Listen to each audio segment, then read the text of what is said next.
everybody. Good afternoon to you. How are you? Hope you're having a good day. So, Chantal just finished up a very long live. We're talking almost 5 hours. It went on so long that I went ahead and reacted to Neo Tarot's latest tarot reading on Foodie. I did it, I uploaded it, and she was still going. And she went extra long today. I guess the money around her must be just that bad that she's doing extra long lives. Did she say anything of interest in the live? Well, there were little tidbits here and there. So, what were the tidbits? Well, I'll give you guys a little preview. Let's see. So, she titled the live, Got Some News. So, what was the news that she just had to share with everybody? Well, the news was that she did a Zoom meeting, allegedly, for Overeaters Anonymous. She did one Zoom meeting. This is not something that she's done for a while, and then she's letting everybody know. She did a Zoom meeting, and she swears that she's going to take care of herself, get better. Do I believe it? No, absolutely not. Because we've been here before. We've done this before.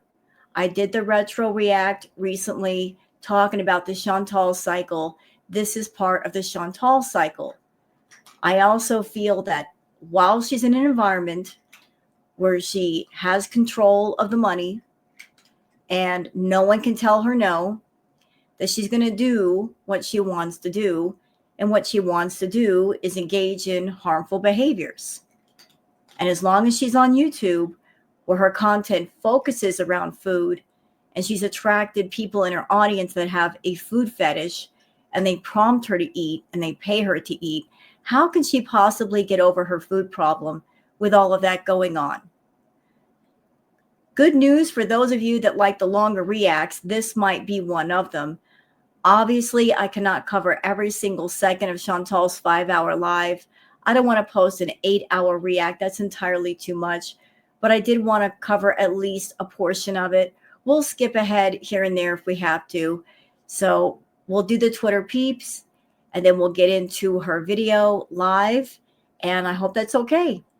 And for those of you that you can't watch all of this react, it's perfectly fine. It's a Friday night. There's a lot of things going on, a lot of reactors that are live right now. And, we all got things to do. So just watch what you want to watch, and I hope that you enjoy what you do watch. So how about we get into the Twitter peeps, y'all? Let's go.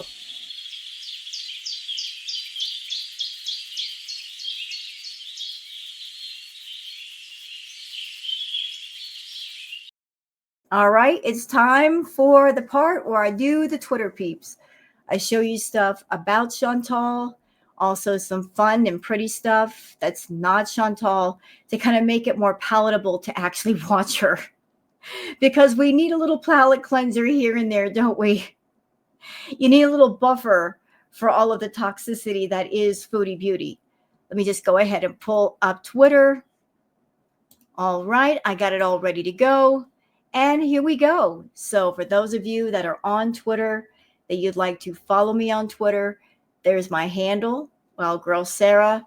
So let's start here with a tweet courtesy of Reality Check saying, I would DIE, literally DIE. Wild horses could never drag this shame out of me. This is what it looks like to be 100% devoid of dignity. And DX, who gives the recaps of the lives on Twitter, and thank you for doing that, DX, for all the hard work you do. This is part of the recap from the live I'm about to react to. Chantal admits she pooped the bed as she tried to check out of her hotel in Thailand. She tried to clean it with the dish soap in her hotel, but it was still full of crap and stained. They found the sheets before she checked out, and she only got a portion of her deposit back. Yeah, she did that, y'all. In the live, she admitted that the day before her checkout, she pooped her bed. She said she was sick and she just messed the bed. And according to Chantal, she only got the top sheet. Do I believe that? No, because, fluids will sink down through fabric onto anything below it. So if it's something that's, say, porous, it's going to go through. I mean, if somebody pees on bed sheets, it's going to go through the mattress, correct? So why wouldn't the same apply to poo? But she claims it only got to the top sheet, and she was going to leave it like that. She was going to just poop the bed and run out of the hotel and check out and let the hotel and the staff deal with that. But she got caught. She got caught. They want to do a final check before her checkout, maybe due to the run-ins with her before, the fact that they'd gone into that room before and it was such a mess, all the garbage, all the mess that she left for them. And they're like, hang on, wait a minute. No. You're not going to run out, ma'am. We're going to do a final check. So they found the poopy sheets and they took part of her deposit. Honestly, I would have taken it all because they got to replace the sheets. They probably have to buy a brand new bed. I would have charged her for all of it. I would not have been nice. But how disgusting and revolting do you have to be to leave behind fecal stained sheets and a fecal stained bed for hotel staff to deal with? That's just nasty. It's just absolutely nasty. Chantal had several accidents in that hotel room, most of which were caused by the fact that she just would not stop eating. Whenever she goes ham with the eating, she has to go to the bathroom a lot more. Like her body just can't process everything fast enough, so it has to do constant dumps just to keep up with the amount of food that she dumps right back in. It's nuts. But yeah, that got revealed in the live. She admitted that herself, that she pooped the bed and then left it like that and then tried to run out. She did not really try to clean anything up. She could have put the poopy sheets into a garbage bag, properly disposed of the garbage bag, and gone to the front desk and offered to pay with no problem. But she tried to sneak out of there and just leave the damage behind. I hope that whoever the person who owns the hotel, I hope they keep a picture of her and they pass the information around to all the other hotels. So if she tries to go back to Thailand, nobody will take her in. That way she can't do that to the hotels and motels there in Thailand. They don't deserve that. Okay, moving on. Enigma 2025 says the problem is that her chat won't stop talking about the reaction channels or food. They purposely trigger her. She knows that she's got to change, but she doesn't want to, she says. That's the most truth she's ever told. So let's watch the clip. But that's the thing, Blue Pot. I can't control myself around those foods. A truthful statement. I can't control myself around food, period. So that means you need to be in an environment where other people can't control you because you don't know how to tell yourself no. You're an out of control person, Chantal, but you always maintain control of money. You make sure that you make the money and you control the money so that no one can tell you no to the things you want. Salah can't control you. Your family couldn't control you. Nads couldn't control you. Nobody can control you.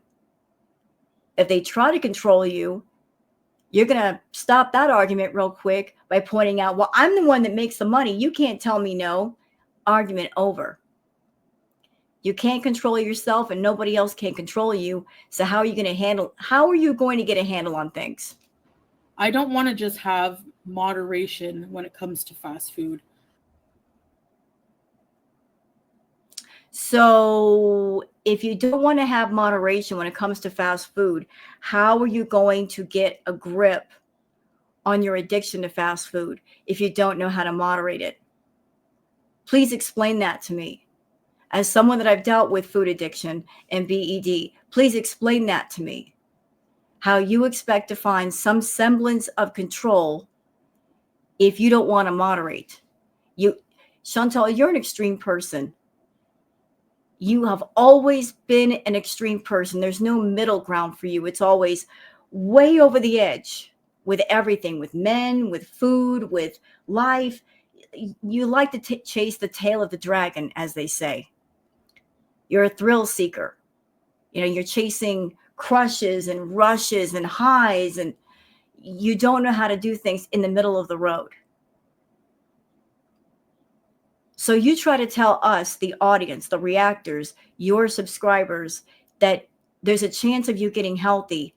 At the same time, you're saying, I can't moderate fast food. Is that because you don't want to, or because your Foodie people don't want you, or both? You don't want to moderate, and they don't want you to moderate because they get their rocks off watching you eat copious amounts of fast food, and you're a people pleaser. The problem is you're pleasing the wrong people who are there only for what they want out of you. But that gives you value. You feel that gives you some sort of value, and it validates you. So you continue. And that's why you don't want to let go of it, because you're getting attention doing what you're doing. But at the same time, you're hurting yourself. You're hurting yourself. Like, or chips or cheese. Like, even cheese. I'm not going to be able to have cheese because I can eat the whole block. Well, yeah. And later on in this stream, by the way, she actually goes and gets something to eat. She was eating cheese, and it looks like something pickled. And you could tell that that wasn't enough. That after the stream was over, she was going to have more food. She was just eating something during the end of the stream to satisfy her craving for eating something. But then after the stream was over, she was going to get something else. During the time that this stream was going on, it was about midnight, 1 o'clock. And let me tell y'all, carb cravings hit the worst at night, late at night. Don't know why, but they do. That's why she's not satisfied. She's a carb addict. So she's going to go straight for those doggone carbs. Promise you that. Yeah, I will die eventually if I don't change. Like, I will. That's. And this one, while I'm in my meeting, acting like a friggin' lunatic. Excuse me. People are trying to share their stories. It's like, it's an uncontrolled. You know what, Chantal? I'm going to say this before you do it. If you did like a Zoom meeting of Overeaters Anonymous, and if you dare to come on camera talking about anybody who attended that Zoom meeting, and you turn any of them into content, I'm going to blast the out of you. I will. Because meetings like that are supposed to be for people that want to keep things private. I mean, they call it Overeaters Anonymous so that people can talk to other people and get treatment anonymously. Don't you dare turn any of them into content, you hear? Don't you do it. I will blast the F out of you if you do. It's like, I know I will have to control myself. I can't explain. I don't know how to explain it. Like, it's just, I have to completely abstain from foods that I'm severely addicted to, and just. And that's going to be hard for her because she's addicted to just about anything, especially the carby stuff. Can't tell myself no, Are you, Sabrina? When I'm out of the house, I think about food even more because she's in the car and she has access to everything. Let me put it in perspective for y'all. Imagine, okay, I'm going to put it in a benign sense so it's not triggering to anybody. Imagine having an addiction to paper clips. Okay, I know this is stupid. Just follow me. Imagine having a addiction to paper clips. You love paper clips. You love the way they look. You love the way they feel in your hand. You're just fascinated and infatuated with paper clips. And it's legal. So your infatuation, your crush, your addiction to paper clips, no one's going to stop you from getting paper clips. And there are stores everywhere that sell every color, every variety, every shape of paperclip. In Chantal's case, Her paper clips are in every gas station, every convenience store, every supermarket. She's got access to her version of paper clips, and no one's going to stop her from buying as many of those as she wants and bringing them home. But then after she buys, let's just say 200 paper clips, she's going to feel good for 5 seconds because she bought 200 paper clips. But you know what's going to happen? After that little burst of energy and happiness and the high goes away, she's going to want 200 more. And then she's going to go out and get 1,000 more just because the 200 weren't enough. And then when the burst of happiness from the 1,000 goes off, we're going to get 2,000 the next time, and then 3,000. And then we're going to buy a whole freaking warehouse of paper clips. What she's addicted to is legal. It's everywhere. Her rug dealer is on every street corner, on every street, in every town, everywhere. She could take 5 grocery carts full of stuff to the checkout line. No one's going to stop her from buying all that food, and no one can stop her from eating it. No one's going to take her to jail over it. The more she gets, the more she wants. And the more she gets, the more she wants the next time. But the happiness never lasts long, does it, Chantal? I think, like, I drive down the street, there's like billboards of all the newest fast food available. Just because they show it doesn't mean you have to eat it. Up the street, you know? No, Salah he's agreed. This is how awesome he is. 30-day KFC challenge. I wish. Hey, Barbara. There you go. 30-day KFC challenge. I wish. That tells you everything you need to know. That she's not going to go without KFC for 30 days. I have a feeling that there's a Foodie in her audience that is paying her to eat a lot of fried chicken because she's done a lot of fried chicken mukbang content. And there's also maybe somebody in her audience that's really into desserts because she's been going ham with the desserts lately. Like she is eating more of that stuff than normal. So somebody must be paying her. That wouldn't be a challenge, sock puppet. He's agreed to not have any junk food in the house whatsoever. The junk food in the house was not his to begin with. It was always yours.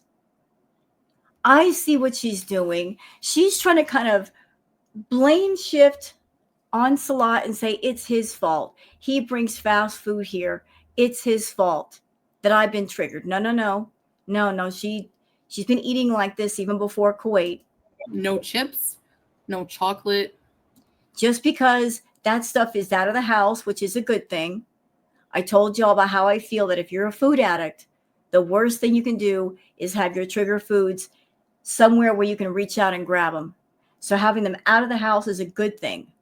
But she still has access to them. She's got apps on her phone. She can tell Salah to go get something. She'll throw a temper tantrum, so he will.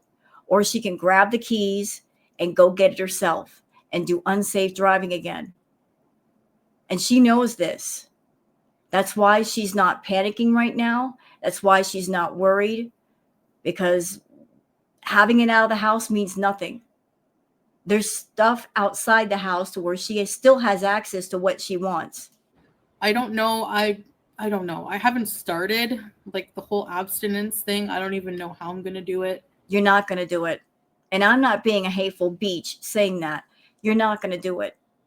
You're not. During this live stream, you were eating snack foods. So you already failed. You were eating cheese and whatever else. And you had that look in your eye like, once the camera's off, I'm going to go straight to the kitchen and just go ham on stuff. Chantal, I know that look. And I know that feeling. You can't lie to me. You're not going to do it. You're sad fishing. This whole stream that you did, you were basically sympathy sad fishing, because you know the last few days you were going ham with the food. And it's been very, very disturbing. Very disturbing. And you're afraid of losing some of the people in your audience with all these B moments. You're catering to some of the people in your audience, but you're also turning off some of the people in your audience, and you can't afford to have anybody leave. So to keep them from leaving, you're throwing them a scrap a scrap of hope that you actually care about yourself. But they'll figure out that you're a liar at some point. I don't even know, like, if I really want to do it. See, that mindset of, I don't know if I really want to do it. She doesn't like being uncomfortable. Have to do it, but you have to do it, but you're not going to do it. You're not. Katie says she went into a single Zoom meeting. What more do you want her to do? Tomorrow it is Burger King and Substop because this is all too overwhelming and she needs time to decompress. You're all just bullies. You know, sometimes I think when she does this health content, y'all, I think it might be just poking at her feedie people to give her more money and pay for more meals. Kind of send them into a panic like, oh my God, this person on YouTube that we like see stuff her face. She might stop stuffing her face. We have to do something. We have to give her more money so she'll continue to stuff her face so we can get our rocks off, because that's what we get our rocks off to. You know, like poking at them to give her money. I honestly think that. But going on to DX, more of the recap of the live. DX says, yeah, her tone is changing. People are giving her suggestions to see a therapist or attend diabetes classes. She has an argument against every suggestion and begins cherry picking the comments of people recommending things. Of course she does. And that should tell everybody what they need to know about her wanting to change or not. Like if people, she's bringing her problems on camera. She's putting it on the table. Those in her audience that care for her, they're just trying to help. And she's going to argue back with those suggestions. That's where her mind is. That's what's going on. Okay, how about something fun from Yog? A squirrel brings some dried fruits and leaves to trade for fresh nuts. Oh, we got ourselves a little barter system. You got this squirrel that's smart saying, if I bring you something, you give me something. I'll bring you a leaf. You give me a nut. That's how it works. And the person's like, okay, here's a nut. Very, very smart squirrel. Very smart indeed. And how about this from antidepressant content? A cat and her protector. Aw, look at the babies. Best friends. I'll tell you what, nobody's going to mess around with that cat. Not with that puppers right there. That is so sweet.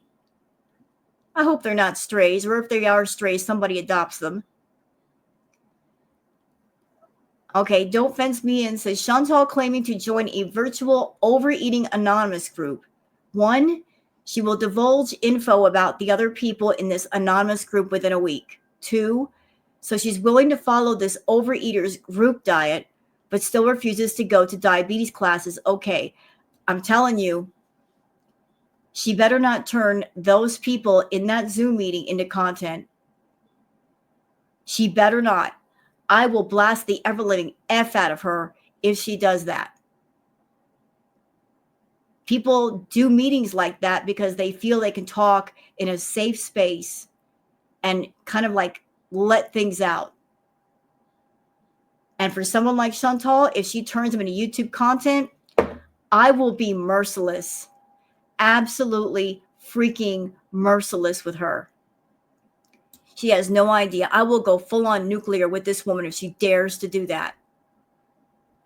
Girl Scout says stray feral cat bites and scratches are taken very seriously here in Australia, as people have actually unalived from them or have ended up in the hospital for several months on antibiotics. And she's diabetic on top of that. Yeah, so I saw the live where she was given several warnings by the cat. I watched it. She was given 3 warnings before the cat actually struck. Like the 2 cats backing away from her. That is a clear indicator of, we don't like you, get away from us. All we want to do is eat our food. And the cat that actually got her gave her the warning. It backed up and away from her. I've owned a cat for several years. Cats, dogs, if you watch their body language, you can pretty much tell how they feel. Cats, you look at their ears and you look at their tail.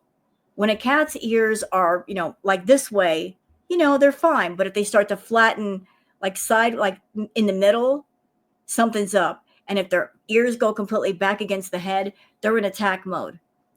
And Chantal also made the mistake of, it's a feral cat. Hello, it's a feral cat. It's not tame. It's feral. You are some big, huge human getting in its space, and you're doing something that's a threatening dominance move, taking your hand and putting it over the top of his head. That feels like a threat. So it's going to respond to a threat. So she did not heed the warning, so it scratched her. And good on that cat. Good kitty. Good. She's going to have to learn to leave the animals of Kuwait alone. She is not Snow White. Okay, the animals are not flocking around her and birds aren't perching on her shoulder. Leave the animals alone, Chantal. You're putting off bad energy. You don't have good intention. The animals are picking up on it. They want nothing to do with you. Leave them alone. Hello, YouTube says, just another clickbait title because she needs her psychotic hug box and she is bored because she just sits and eats all day. She can only go in a car to get food or sit in her apartment all day. What options? Yeah, like we saw her planner.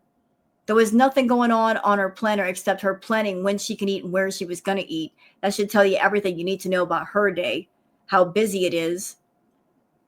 Narky says, we've reached the point where she's just flat out lying to have content to make money.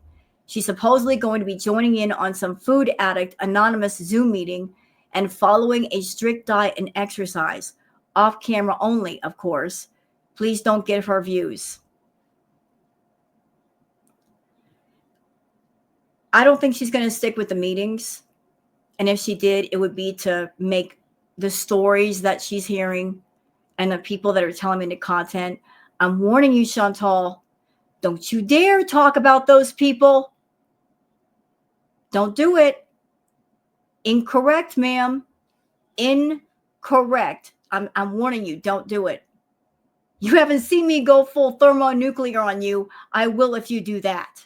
Do you understand? Do you? Those people that are in that meeting, they have issues with food.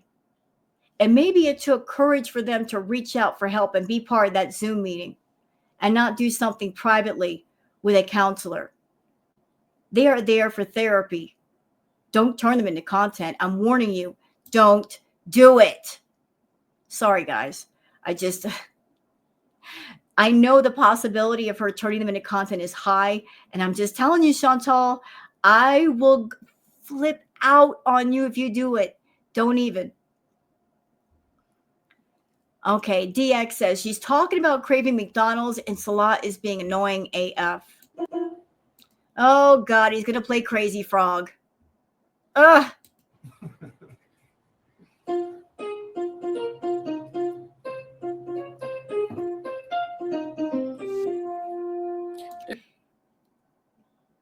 I wish that keyboard would just mysteriously disappear.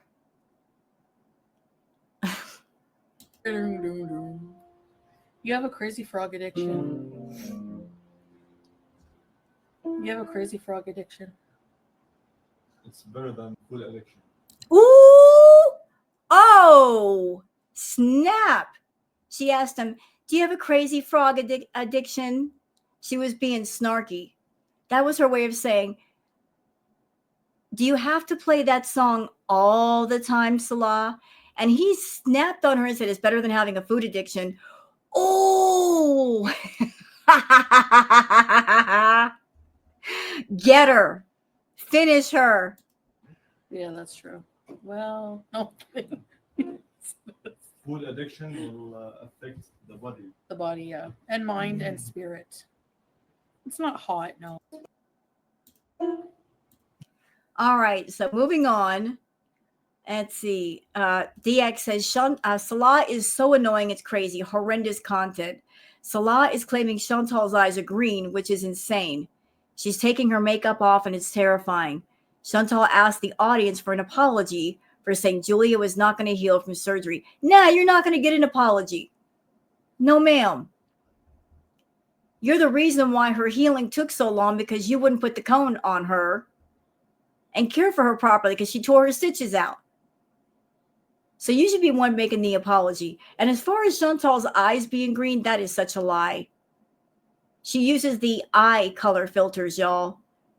I've seen pictures of Chantal when she was young. Her natural eye color is a dark brown. They are not green. Y'all want to see some green eyes? Look, because I got them. No filters here. Natural eye color.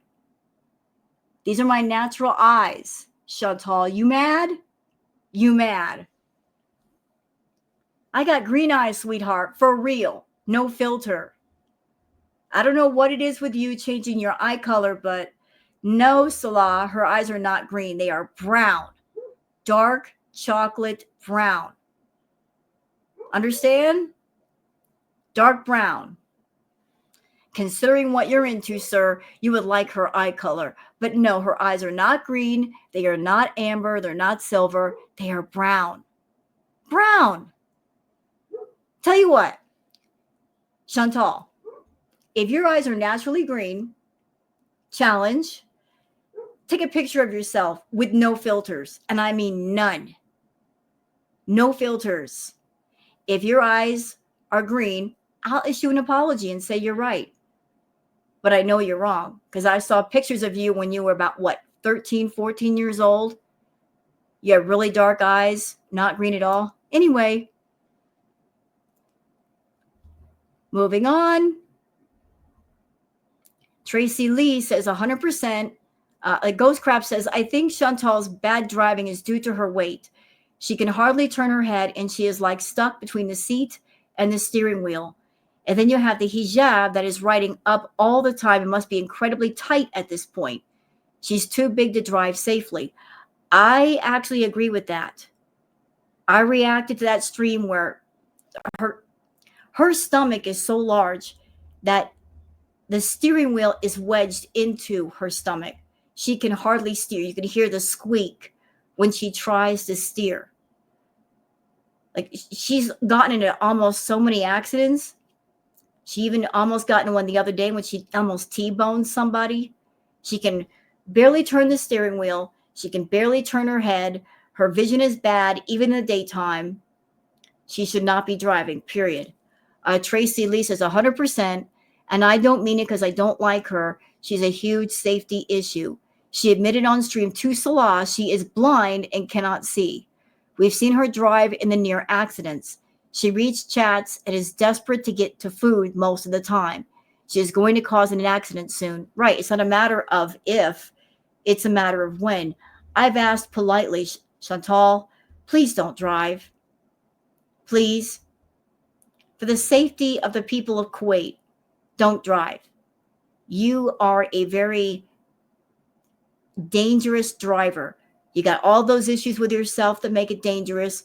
You are doing distracted driving. Do not drive. Don't hurt other people just because you need a burger or a nashi or chips or cookies. No, ma'am. Stay off the road. Okay, thank you. Okay, Paul Bronx says they came back with a warrant. I can relate. Cats do this.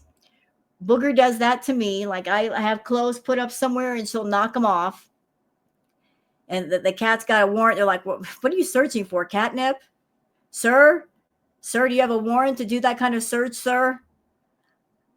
Sir, what are you looking for, sir? But yeah, cats do make messes like this. They're little rascals. Why do you guys think I call Booger Booger? Because when she was a baby, she was such a booger. How she got her name is, I'd be sitting at my computer in my chair, and I would have my hand hanging off the chair. She was just a little bitty baby, and she was being frisky, and she would run up and grab onto my hand with her little tiny needle sharp nails, and I'm like, oh, you're such a booger. And I'd said that so much that became her name. Like, her original name was supposed to be Patches, but ended up being Booger because she was such a booger, and she's still a booger. So I guess I chose the right name. But look at these two boogers going through this like drawer, making a mess. Hectic Llama says, Foodie is doing Food Addicts in Recovery Anonymous. The program involves abstinence just like AA, but they define food abstinence as weighing and measuring all meals, no eating in between meals, no sugar, no flour, and no B foods. This is going to be a disaster. Not really, because she's probably not going to do it. I guarantee you she did that meeting and she's going to go straight to the kitchen and find something to eat. Punch Cat says, the majestic hot Nashville chicken. What a beautiful kitty. Look how fluffy. I've never seen a cat like that. How gorgeous is that? Look. Nice. Don't Fence Me In says, you know how at a certain life celebrations, there's a large picture of the person being celebrated and remembered. I vote this picture. It really captures her spirit. 24 inches by 36 inches should do, displayed next to the dessert table. Yeah, this is part of the Foodie content. Her going out and getting desserts and then essentially deep-throating the piece of cake. Straight up Foodie content. And she knows it. Days and days of this. This was her like trying to rope some of those Foodies in to give her more money. Antidepressant content. The cat adopted this puppy when it was a baby. Aww. I would adopt them together. They love each other. How could you separate them? I don't think it's possible. That's her baby. Oh, this is about Amber. Y'all listen to this. Del Pondu says, oh, this is tea. Lex is claiming that she's caught Emily, Tommy, setting up a Telegram account this week and setting up shop. Amberlyn is about to flip. Interesting about that. Very interesting, because who else do we know that had a Telegram account? Foodie. She got busted on Telegram. So isn't it funny? Now Amber has a Telegram account. Maybe Amber got the idea from Foodie. Maybe they talk behind the scenes. Maybe that's where Foodie is doing a lot of her Foodie content, is by talking to people on Telegram so she won't get busted. It kind of looks like that. Let's see. Moving on. Florida Salt and Sass says, you've been there and done this, Chantal. Until you seek care for your mental health by someone licensed for that and gone to more than just an intake appointment, this isn't going to be different. Yeah, for therapy to work, you got to keep doing it. You've got to keep doing the therapy. You can't just do one meeting or one therapy session and let it go. Therapy sucks. It's good for you, but it opens a lot of doors up inside of you, and that can be quite jarring. But if you stay with it, it becomes beneficial. It sucks at first, but it gets easier. But she never sticks to anything. She never sticks to nothing. Prince Song Sis Jean says, Chantal, I hope you see this. If Salah had 1 ounce of love for you, he would pay for you to go to an inpatient treatment for eating problems. No loving spouse is going to want you unalive yourself with food or chemicals. Exactly. Problem is, he doesn't have 1 ounce of love for Chantal. Speaking of that, y'all, interestingly enough, in the 5-hour live, she said outright that her and Salah are not intimate. She said that they are not intimate at all, which we already knew. She was just confirming it now, that they are not physical with each other. So that's an interesting moment that happened. Acadia Strong says, this is why she does it. And for the other donations, we don't see. So here's this person, Anime Sucks, Foodie person, big time Foodie person, always in her chat, encouraging her to eat. This is why she will never quit eating the food. And this is what she'll always be catering to. She'll never be able to get away from that because she doesn't want to. Shenanigan says, I couldn't find this post on her page. Dirty Deleter Chantal strikes again. So I guess this was done. And then she got rid of it. She posted, who's awake for an outing, bees? And this person says, awake as some of us have to work to pay bills. Was at work when this post went up.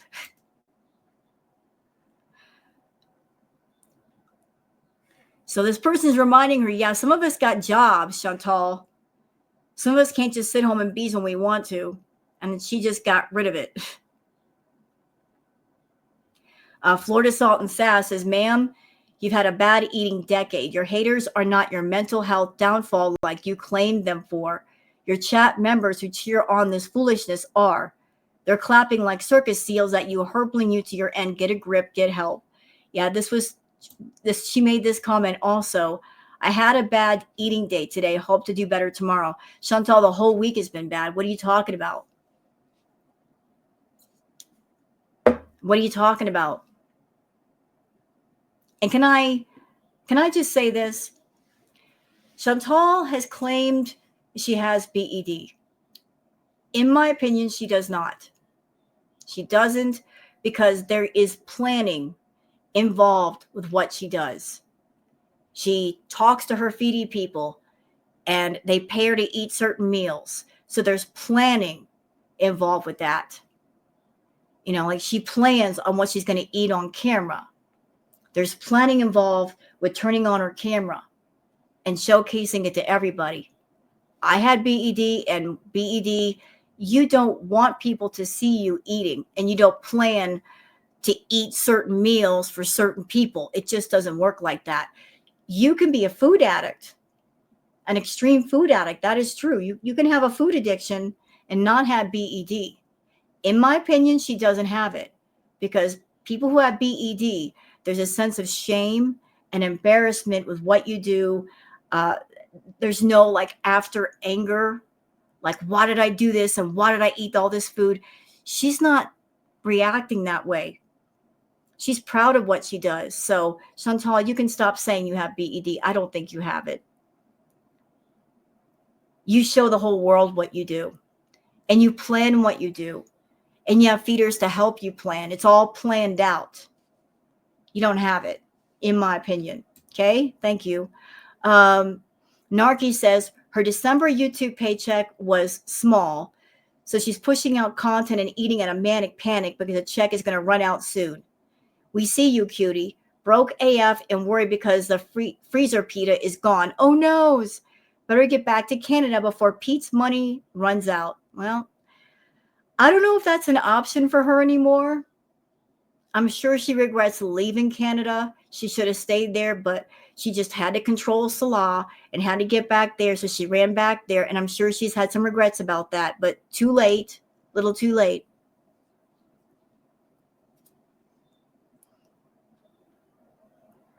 Yup says, imagine a 20-year rug addict refusing to go to rehab because, quote, they knew what the rehab was going to say. Would you believe that addict was serious about getting sober? No, and neither is Foodie. Right. She doesn't want anybody telling her no. She doesn't want to be restricted. She's not ready for change.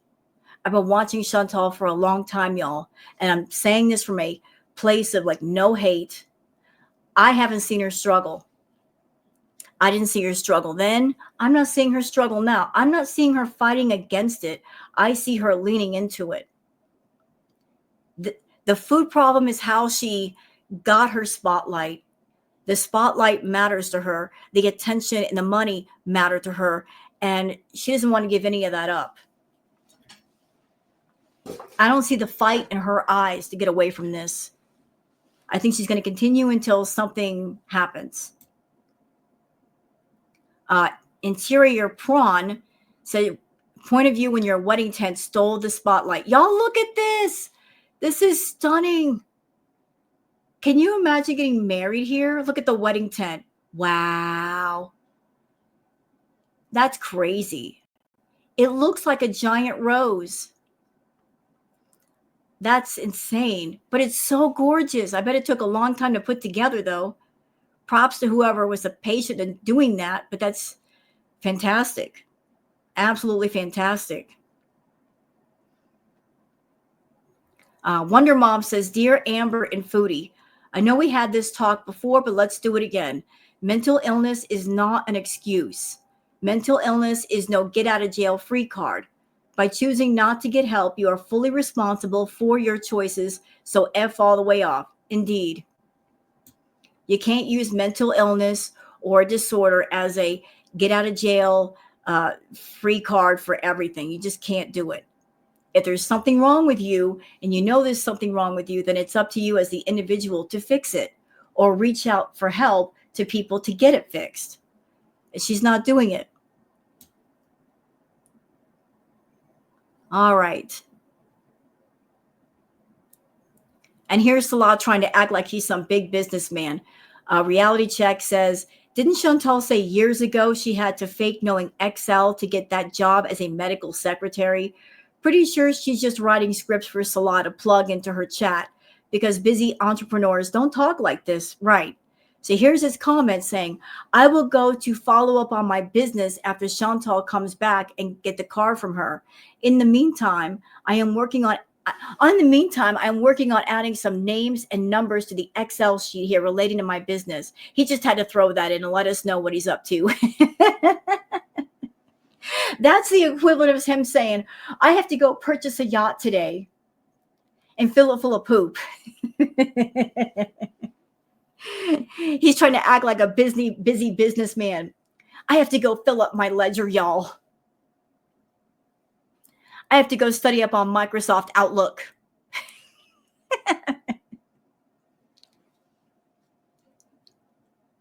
Hilarious. Trying to act like a businessman so successful. If you're so successful, why don't you guys have 2 cars, Salah? One for you and one for her. Why aren't there 2 cars? Why are you guys sharing 1 car? Tell me about that, Mr. I'm so busy. Tell me all about it.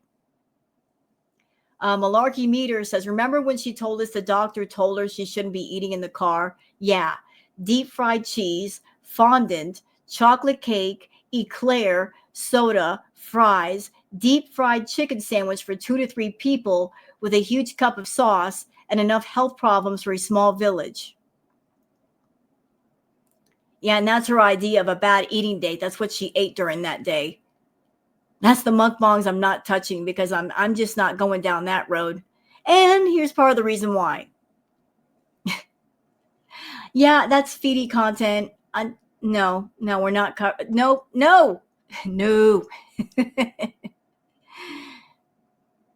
Just inhaling that chocolate cake, girl. Diabetes says hello. Queen of WTF says, I guess eating out one day meant all day long. Well, she's got to pack it in before she gives the car back.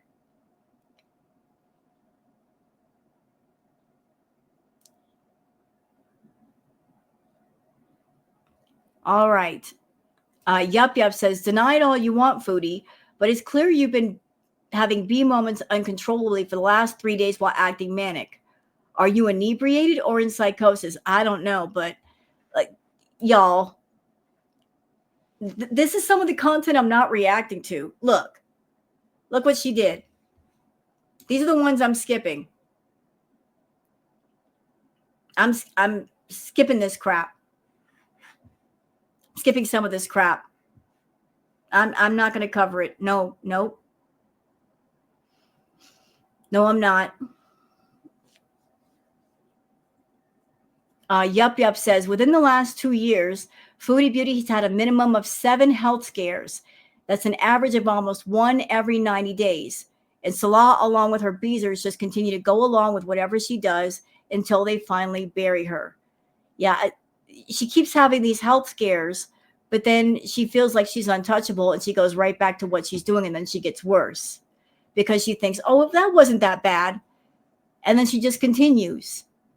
And here's the scary thing, y'all, and here's some honest talk. Even if Chantal did have a semi-serious medical scare, I don't think it would be enough. I think it might scare her for a minute, but then the addiction would win, and she would go, oh, it's past, it's nothing. And she'd go right back to what she was doing. Like she would think, oh, I lived through that, whatever it was, so I'll just continue. Like nothing's going to stop her. In my opinion, I feel that Chantal should be committed. She's a danger to herself and she's a danger to other people. Honestly, she should be committed because of that.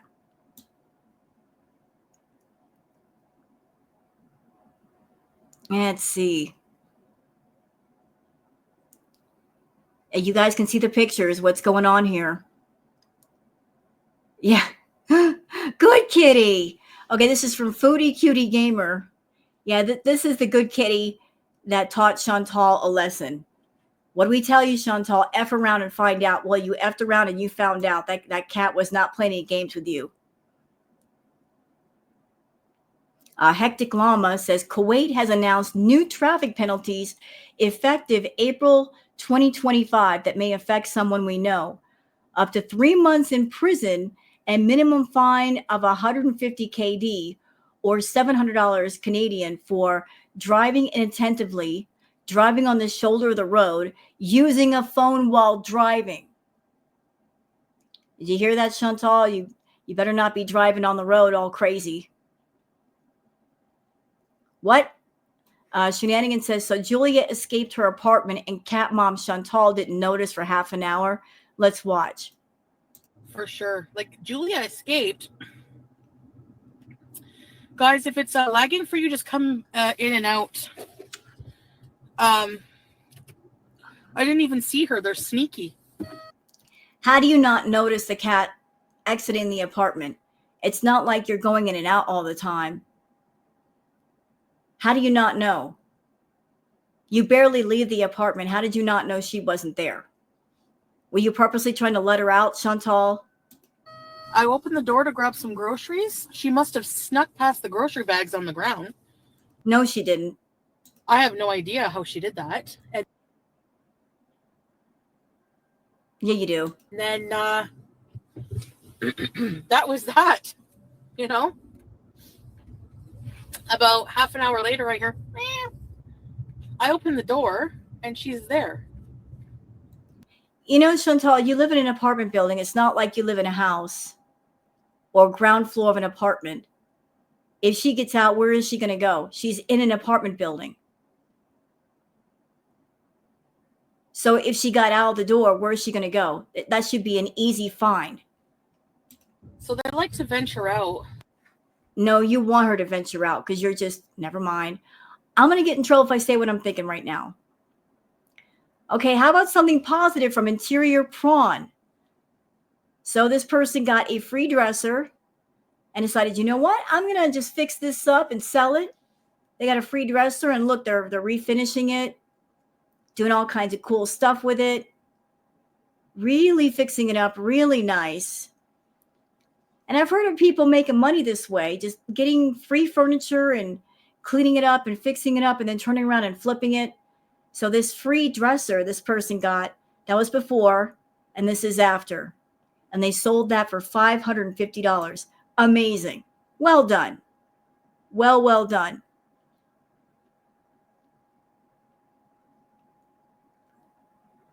All right, moving on. How long have we spent on the Twitter stuff?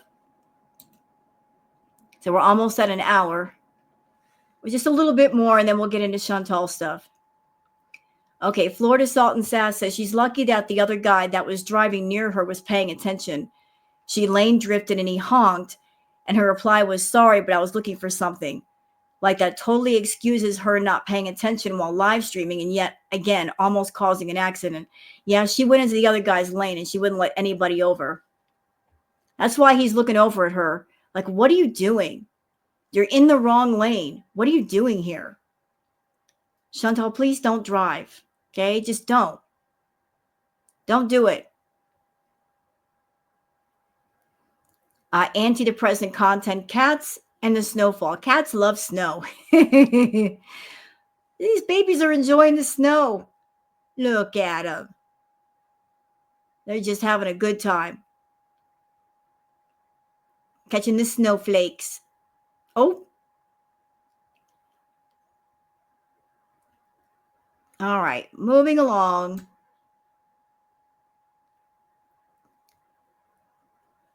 Okay, this is posted by Acadia Strong. The treadmill that she's got has a max capacity of 286 pounds.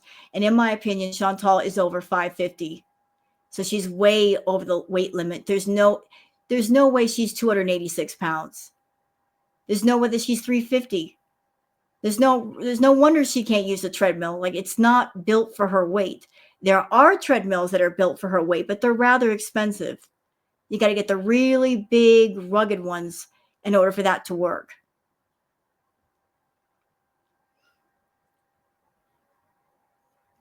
All right. What else we got here? I'm looking to see if there's more stuff.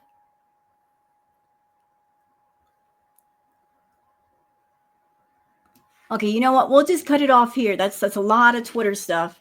Let me just go ahead and switch because her live stream is rather long. Again, I don't know how much of it I'm going to capture, but we'll just do some of it. You know, we'll just do some of it. I can't capture it all. It's too much, y'all. It's too much. It's too much. Anyway, let's get going with this. I can hold on just 1 minute.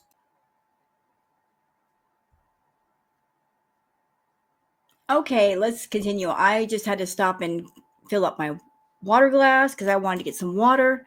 And let's go. pull on it. Hey, Scapegoat. I know, right, Ash? Well, I did my first. I returned back to. I should see an eye doctor. I saw one not like last year, not even a year ago, I don't think. So it's been over a year since she's been to the doctor. And all of the recent developments with physical symptoms that things are seriously wrong are not enough reason to go to the doctor. You know, one side of your mouth is droopy, one side of your face is more swollen than the other, a bulging eye, leaking eyes. None of this is cause for concern to go to the doctor, Chantal. I would think that'd be more than enough reason to go get checked out. I had a meeting today, a Overeaters Anonymous, or like it's a Food Addicts Anonymous, Food Addict Recovery, I think it's what it's called, something like that. So yeah, I had a Zoom meeting, and yeah, page 5. Oh, sorry guys, hold on a second. Mm-hmm. My earphone I still had my earphone in. Page 5. Thank you so much for that. I appreciate it. Thank you for the super chat. Thanks, Buddha. Viking. Hey, J Dot. Really, Andre Marie? Okay, I'll keep that in mind when I need to buy a new one. Hey, Stephanie. And again, I'm telling you now, Chantal, don't you go to those meetings just to find things to talk about on YouTube. Don't turn any of those people into content. I will drag the F out of you. Believe it. So, yeah, that's the problem. Like, hey, Tangi. Yeah, I went to a meeting, and I think I'm going to try different ones because just to, like, get, I'm going to try to go back because, like, until I kind of get it. Like, I don't know. But it was just basically, going through, like, the steps, and, like, what I like about it is it's faith-based, whereas before when I first went to Overeaters Anonymous, do you guys remember that era? I went to a meeting and kind of never went back, and I got my coin when I was like BB days. And I didn't get the faith-based part because I didn't believe in God at the time, really. So, but I like that it's like really faith-based also, and there's a lot of people that just like, when I was like seeing everybody, I was like, wow, pretty much everybody that was in that room has been abstinent for like years and years. All the people were like super, just, hey, babe. Thank you, babe. Vanessa. So I need to really like pick a start date of commencing like complete abstinence, because like I realized like, hey, Superboy, yes. Hey, Heather screenshot. Thank you, Wajiha. Hello. Unseen Phoenix. I realized like when I did that mukbang video at Hardee's, I was like, you mean mukbangs? There were more than a few where you were going ham with the food. You want to address that? Do you want to address that? Like I don't have control over food. Like food controls my life. Like I have no control. Like Addiction controls your life. But addiction has controlled your life for years. Years. The more things change, the more they stay the same. You had this food problem when you were with BB. That problem continued when you lived with Pete's. And it kept on while you were with Natter, and now you're with Salah. No matter where you go, there you are, and there your problems are with you. And they're not going to go away until you deal with them. But you don't deal with your problems. You escape. You distract yourself. You use food as comfort and distraction and escapism. You use it as part of your content. You use it to attract people to your channel that have the food fetish. It is heavily ingrained in your world. You've monetized your addictions. And your addictions now are so large that it takes a crowd to keep them all going. If you were off YouTube, you would not be able to keep everything at the level in which you've built it. That's how out of control the addiction machine is. I just don't. And I keep failing because I just keep trying to put it all on myself. Like things that I like when it comes to like food is drugs. Like I'm a junkie, like with food. I'm a true words, fast food junkie. Like, and you know. So basically she's admitting that when she does these mukbang videos on YouTube, she's getting high. But we've been saying that for years, haven't we? This is nothing new to us. Those of you that are part of Girl World in the audience, you've said it. We've said it. We've been saying it. She's been in denial. She's saying it now. Do I believe that her saying it out loud, that it's getting through to her? There's some sort of breakthrough awareness? No. In my opinion, she's doing like this sympathy, or I'm coming into awareness and I'm acting like I'm aware, but there's no true awareness being had because later on the stream, she's eating, literally eating on camera. I like that Food Addicts Anonymous, they treat food like it's an actual drug.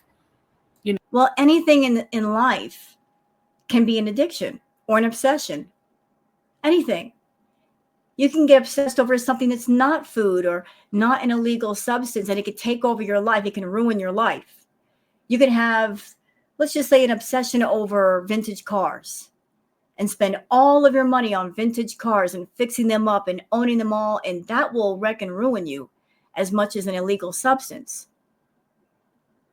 When something goes to the extreme and becomes an obsession or an addiction, it can lead to absolute ruin. Chantal's ruin is food. You know, like being an addict, and if you're using your substance of choice for a long time, which just happens to be food, which I still can't seem to wrap my mind around, that something we eat and is so common. Like, imagine if you're driving down the street and there's billboards, okay? And you know how billboards will advertise the newest, big, juiciest burger at McDonald's. It will advertise the Texas Bites. Imagine that was heroin. Imagine that was Percocet. Imagine they were advertising that kind of stuff. I see what you're doing, and I'm putting the brakes on this. You're trying to blame society for your problem. You're saying, oh, it's the fault of the people who put things on billboards. It's the fault of the fast food restaurants. It's the fault of the advertisers on TV because all of these put these things in our face. But here's the thing, Chantal. Not everybody is a food addict. Yeah, you're going to go out and see fast food restaurants and advertisements. You're going to see those advertisements online. But if you have the addiction to food, you can choose to say no. You can choose to turn away. You can choose to not look at those things or pay attention or find some other way to cope. You fixate on food heavily. And then you come online and you eat food and you talk about food with your audience, and then they talk about food. you want to be triggered. You want to eat. You don't try to stay away from the subject. You don't try to get your mind off of it. Not at all. So you can't put the blame on everybody else for what's going on with you when you know you've had this problem for years, literally years. Even before YouTube came to be, you had this problem. And you came onto YouTube and you saw the mukbang trend was hot. You hopped on the back of it and you made a channel and you made money. And the more money you made eating food, the more you wanted to eat food. And the more you convinced yourself, oh, I'm so smart. I'm a food addict and I found a way to monetize my addiction and keep it going and attract people that will enable me. You thought you were so smart doing that. Nah, you're stupid. Straight up stupid. There are always consequences for making bad choices and going down the bad path. You're dealing with the consequences right now. You've got bad health, all kinds of health problems.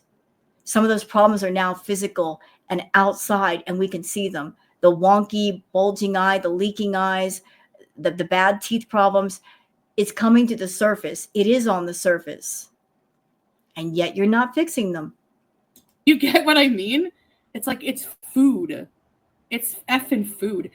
And I hate so much that I'm addicted to it. I hate so much that I like coming to terms with that, the fact that I could never be normal with this kind of food. Like my brain is already somebody like who's addicted to drugs. Let's say you're addicted to opiates. You have to abstain from it. You could never, ever, ever. Food is one of those weird addictions that you can't go without. Okay, like that was the part that I struggled with when I was dealing with my BED. Like there was the question of how can I stop something that I can't stop doing? Because we have to eat, right? We have to eat. So that was the question that I didn't have an answer for. And then I figured it out. It took me a long time, but I figured it out. I figured out that to fix the addiction, you have to repair your relationship to food. You got to treat it the right way. You got to have respect for it. You got to look at it for what it is and treat it for what it is and no more than that. It can't be an emotional thing. It can't be a substitute thing where you're substituting love and comfort and using food as your love and your comfort. You can't use it to calm yourself down. You can't use it when you're wanting to get over being sad. You can't use it as a distraction. It's just stuff that we put in our bodies to give us energy to go out in the world and do things. That is its only job. You can't look at food in a distorted way. Chantal's got way too many emotional anchors on food. Food is an emotional thing. It elicits an emotional response with her, and emotional anchors just make that addiction more powerful. And that's why she needs therapy, because those emotional anchors are so huge. And she knows this. But if she really wants to get over this food problem, she needs to get out of Kuwait. It's too enabling of an environment. She's around an enabler. She needs to be somewhere where she's around people that she cannot push around or persuade or threaten or bully to give her way. So she needs either jail or inpatient, because that's the only way she's going to get better. Ever have another opiate, because your brain is already changed to be dependent on that. So any little bit of that drug. Ma'am, I got to stop you again. I've heard you say over and over again that food addiction is impossible to beat. I'm sure there are lots of people in the world that were food addicts that over time, they fixed it. I fixed it.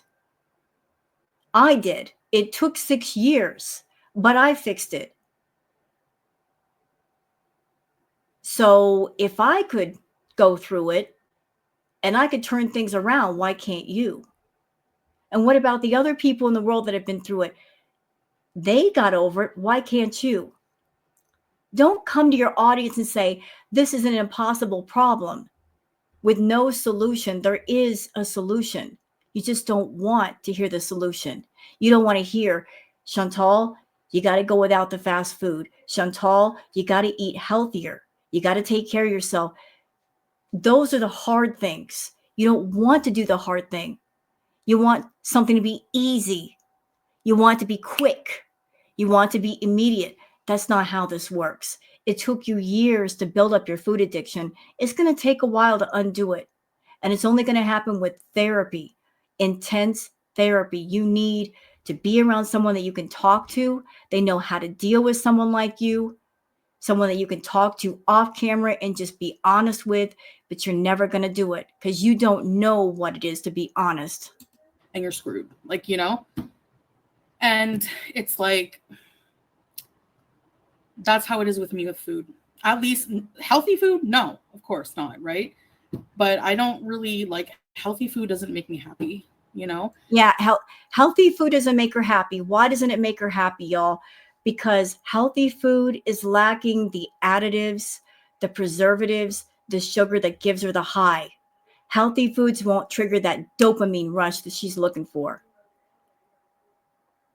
That's why she loves the carbs. Like, hello, I'll raise my hand. I was a carb addict too. Okay, I'll raise my hand and I'll be honest. Love the carbs. Loved them.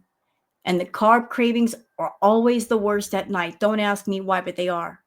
It was so bad that I would have dreams about food. You know, try to be good all day, go to bed, and have dreams about food. Isn't that messed up? You're going to bed and you're dreaming about eating food. I once had a dream about eating peanut butter cheesecake. I've never had peanut butter cheesecake in my life, but I was eating it in my dreams. And when I woke up, I was craving sugar. So sometimes your mind can be your own worst enemy. Yes, it can. But the healthy food does not give that dopamine burst. That's why she doesn't like it. She's looking for the high. She's always looking for the next high. And that's so messed up. That's just food can make you like happy, can control your life, can, you know, have that control over you, you know? But that's the thing, Blue Pot. I can't control myself around those foods. I don't want to just have moderation when it comes to fast food, like, or chips or cheese. Like, even cheese. I'm not going to be able to have cheese because I can eat the whole block, you know? Well, yeah, I will die eventually if I don't change. Like, I will. That's. And this one, while I'm in my meeting, acting like a friggin' lunatic. Excuse me. People are trying to share their stories. But yeah, it's like, it's an uncontrolled, it's like, I know I will have to control myself. I can't explain. I don't know how to explain it. Like, it's just, I have to completely abstain from foods that I'm severely addicted to and just can't tell myself no, you know? Yeah. And how is she going to tell herself no in that environment? She didn't tell herself no in Canada. She's not telling herself no in Kuwait. She's not going to tell herself no anywhere because she doesn't believe in the word no. If she has a craving, she's going to satisfy the craving rather than say, you know, I really want a cupcake, but maybe I shouldn't have it. Maybe I'll just go play a video game or something and it'll pass. She doesn't let things just pass. She's got to follow through. I'm gonna have to find hobbies. Like, it's like a huge lifestyle change because you have to basically change all of the habits that you were doing that were keeping you comfortable and like around food. Correct. You know, like even us watching movies at night, you know, like that's probably gonna have to, I don't know. Yeah, true. Are you, Sabrina? I have a male friend of mine, and I'm very proud of him. He's a dear friend, and he's been clean and sober for about 35 years. And part of his recovery from things is he stays active. He doesn't give himself time to be tempted by anything. Yeah, he gets up in the morning and he's out of the house doing things, surfing, playing tennis, whatever it takes. He's out of the house all day. That is how he maintains his sobriety. Her problem is that she's at the house all day with no one to talk to and nothing to do. She has no hobbies. She has nothing else to distract her. So food is her comfort. It is her friend. It is something she uses to fill up the time.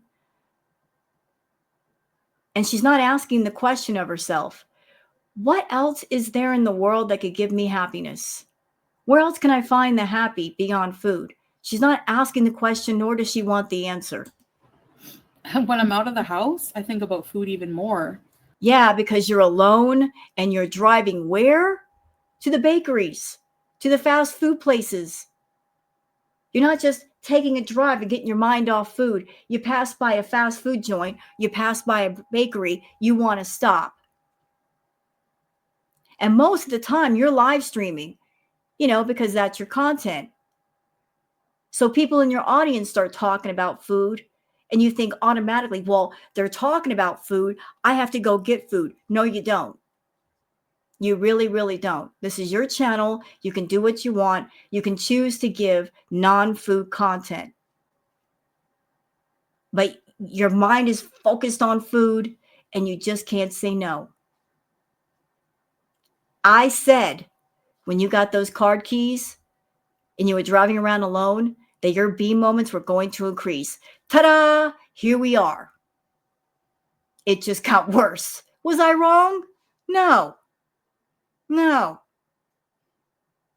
You're a food addict with a license to drive, but you shouldn't be driving because you're an unsafe driver. But before you got the car, you had to wait on Salah to bring you the food, or you had to wait on delivery to give you the food. So there was some waiting time. Now there's no waiting time. And look how sick you are. Because I think, like, I drive down the street, there's like billboards of all the newest fast food available just up the street, And you can easily say, I don't need that, or I can eat that later. It'll be there. That restaurant's not going to run off. It's not going to disappear the next day. You don't have to try it right then and there. No, Salah he's agreed. This is how awesome he is. 30-day KFC challenge. I wish. Hey, Barbara. That wouldn't be a challenge, sock puppet. He's agreed to not have any junk food in the house whatsoever. It wasn't his to begin with. You were the one who brought it in. No chips, no chocolate. I don't know. I don't know. I haven't started like the whole abstinence thing. I don't even know how I'm going to do it. I don't even know like if I really want to do it. Raven Elise says, do you think your YouTube channel makes your addiction hard to beat? Yes. Yes, it does. Yes, absolutely. Because she designed her channel around her addiction, around all her addictions. Her channel anymore is about supporting and funding her addictions. Facts. That's facts. It's a fetish, satisfy the addictions channel. It's not about content. It's about reaching out to people to keep the addictions going. People that enable and people that support. Honestly, that's all it is. I have to do it, but lock the fridge. Taking Ozempic. I think your YouTube channel makes your addiction harder to beat. Yep. Say it. Say it. Honestly, I don't really. Come on, Chantal. Be honest. Be honest. You know it does.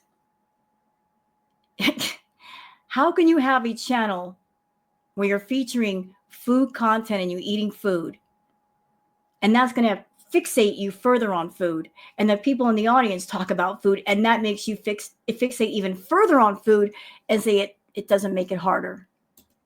I don't think so, because she knows better. I don't feel pressured to do because my channel like isn't just a food channel. Yes, it is. Like some of my food videos get more views, but I think my views stay pretty consistent, like no matter what I do, you know. No, they're not. And I know this because I've looked at your channel. And this is not me pocket watching you. Whatever you make, Chantal, is your money. It's in your pocket. I don't care. Go back and look at the views of your food videos, you know, during your heyday. You were getting like what, 51K, whatever K on your videos. You don't get that much anymore. Look how many people were in your live chats. You get like 1,000, 2,000 people, and you were making hundreds of dollars a night in super chats. This was during Crackhead Olympics. But ever since you went to Kuwait and you got around Salah, your channel is not growing. The numbers are not increasing as far as your subscribers. You maybe average about, I would say, 300 to 500 people in your chats. And for a 100K plus channel, that's pretty bad. That is really, really bad. That is so bad. For you, it is bad. You don't get membership signups or super chats like you used to. I mean, the people have spoken. You just don't want to hear them. You know what I mean? Maybe some food videos are higher than others if it's like really like junky, but I don't know. It's not like enough to make a big difference. So if I was like somebody who just did mukbangs all the time, that would be different. Like I wouldn't call them mukbangs. I would call them B moments, honestly. Those are B moments. Let's just call them for what they are. It's a B moment. You're calling it a mukbang because you can't monetize a B moment. You used to monetize the B word until YouTube changed their policies and said, if you put the B word in the title, you can't monetize that video. And then lo and behold, what happened? You came up with the word bees to get around that. Let's bees, y'all. And anybody on your channel that knew what you did knew what that was a code word for. So now it's beesing. But beesing means what? It means misbehaving. And how do you misbehave? Doing substances, getting high with food. It's still self-harm content. Hungry Fat Chick, like she started a health journey and she wasn't getting the views she wanted, so she went back to eating videos. I don't think that my views make that much of a difference. Like, you know, I've lost weight several years. Yeah, it's the keeping it off, you know. Hi, Teardrop. Hello. Hi. So Salah says, strawberries, do you want me to force her? I always advise her and try to inspire her not to eat junk. But addicted is addictive. Man, it's hard, and I understand. However, it's affecting negatively. So you see right there, Chantal, addiction affects more than just you. It affects you, but it affects people around you. It's affecting him. I'm sure he gets irritated and ticked off with you. But at the same time, I'm going to like give the bombastic side eye to Salah, because let's be real, y'all. This loser named Salah, he is pimping out a food addict. And he knows she's a food addict. And he's not walking away from this. He's not walking away from her. As long as he gets whatever money from her, he's okay with pimping her out and pimping out her addiction. As long as the money is coming in, he's right there to benefit. He'll take that money. He don't care where it comes from. He don't care what she has to do to get it, as long as he gets paid. So he's a low-life scumbag, in my opinion, just for that, amongst other reasons, but that's just one. You know, because what kind of a man or a person pimps out an addict in their addiction? Ew, that's just so gross.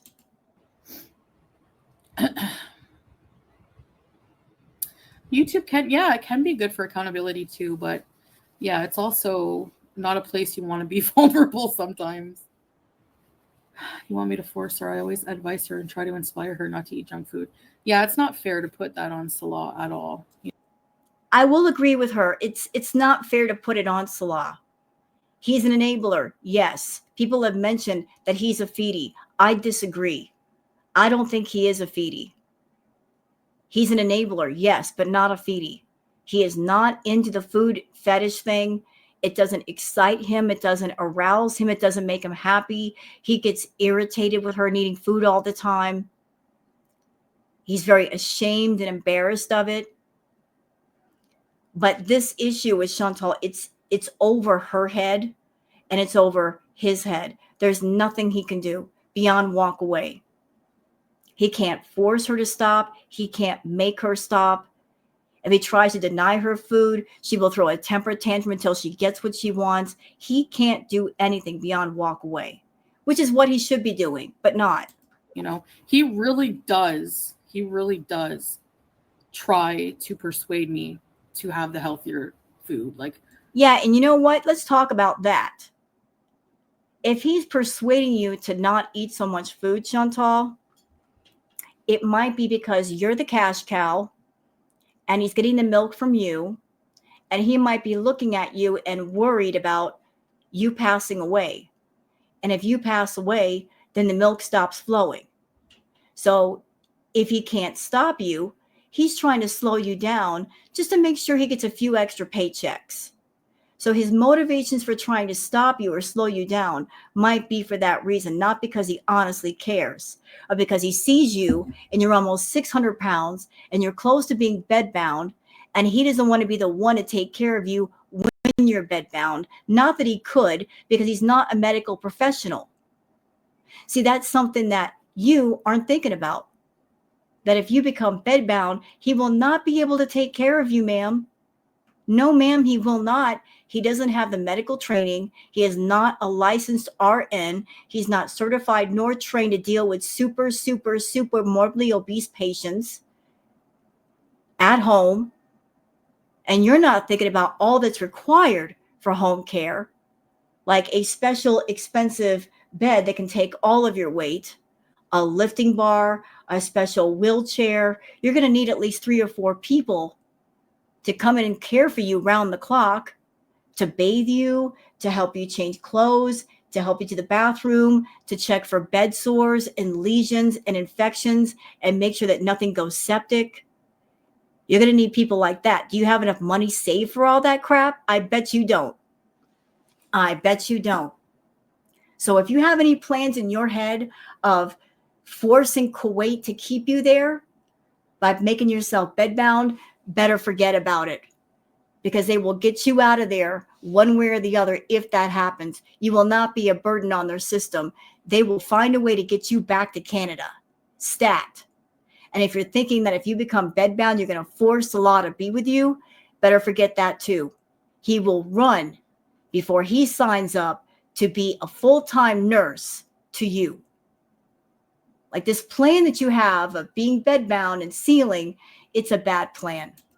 you want KFC again, you know, like you just had it. What about your promise? So yeah, you guys don't hear our conversations. I was also pretty addicted to food. I found it very freeing to not have food be my focus constantly. Right? Hello, Brittany. That's what the people that were sharing today, they said that there's this freedom in their life. There is. You know? I agree with that. Life with addiction is hell. It's your own personal private hell, y'all. It is. It sucks to be controlled by something that just, it dominates your every thought, your every move, your every action. And the freedom that you feel once you break free, I can't put it into words. It's the most amazing feeling. And it's a feeling that Chantal has never had and she's not reaching for. But there is freedom in life without addiction. There is. It gives you so much happiness. There's this freedom in their life, you know. Thank you, Teardrop.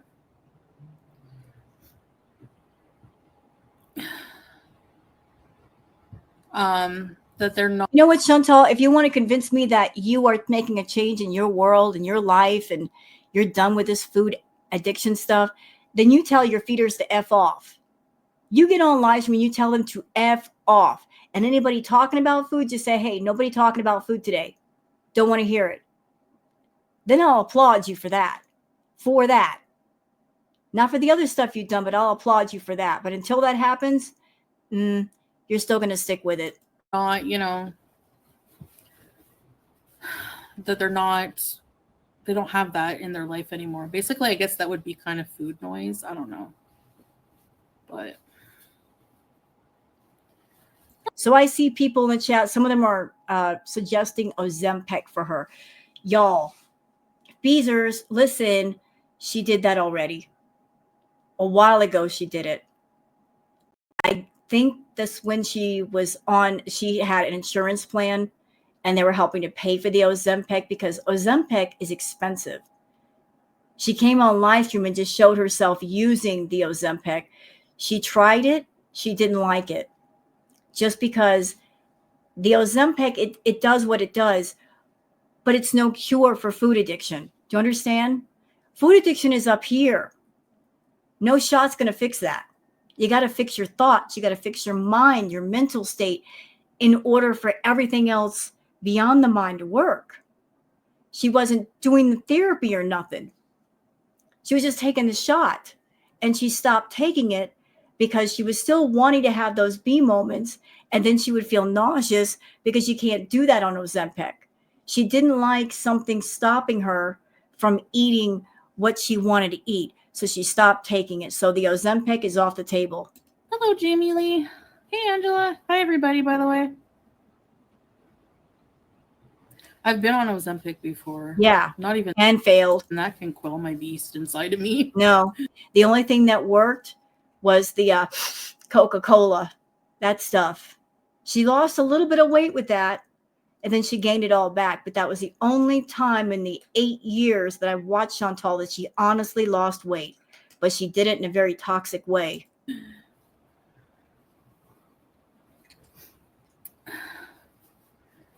Yeah, so it sucks. Thanks, Nirvana. It eats and leaves no crumbs. Hey, Jamie Lee. Staying at home all the time makes you want to eat more? Probably. Yeah. I need to find purpose beyond food. And I'm not gonna lie, I don't really have any interest at all. Haven't I said that though? Those of you that watch my reacts, have you not heard me say that since food is her everything, she's going to have to find a thing or a group of things that take the place of food to give her purpose and to give her pleasure. Have I not said that? I have said that. And that's going to be a big task for her. Huge. To find something that gives her as much pleasure or more than food. It's going to be a massive task.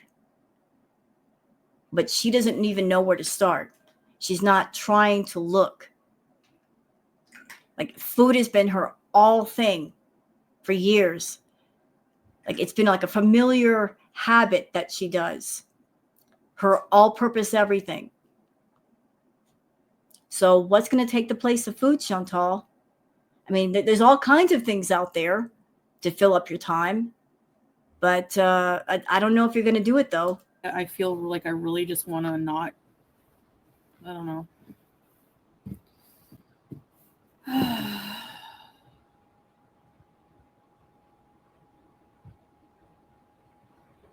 I don't remember, Veronica. It was a while ago.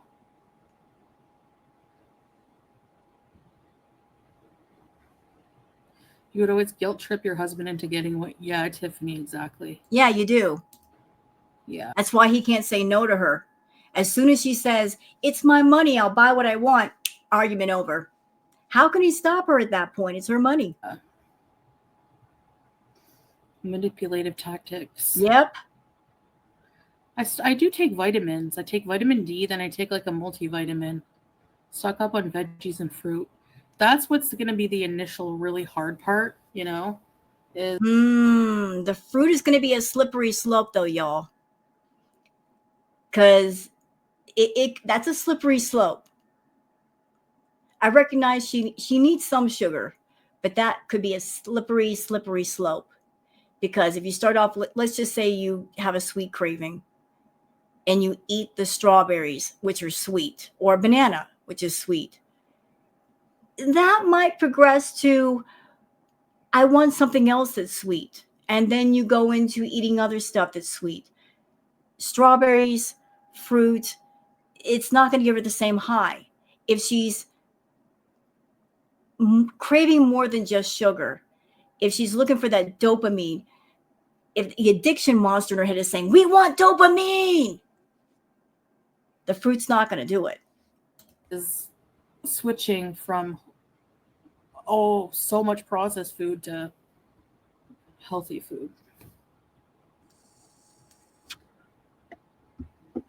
Hey, man. Glad you're doing this for yourself and realizing that abstinence is the way to go until you've amended your relationship with food. Thank you, Taba. Thank you. I appreciate that. Thank you, Cheese. You don't have to do it all in one day. I know. But the thing is also like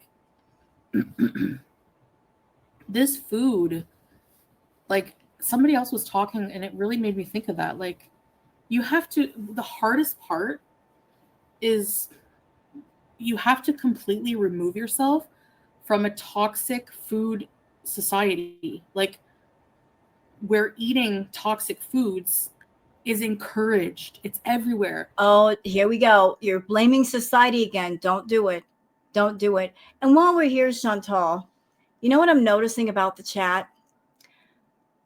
Certain people that are normally cheering you on when you're eating the unhealthy foods, people telling you to eat up and, oh, you're so sexy eating that. People like Anime Sucks. Why aren't they in the chat right now supporting your decision to get healthy? You know why? Because they're there for their own purpose. That's why.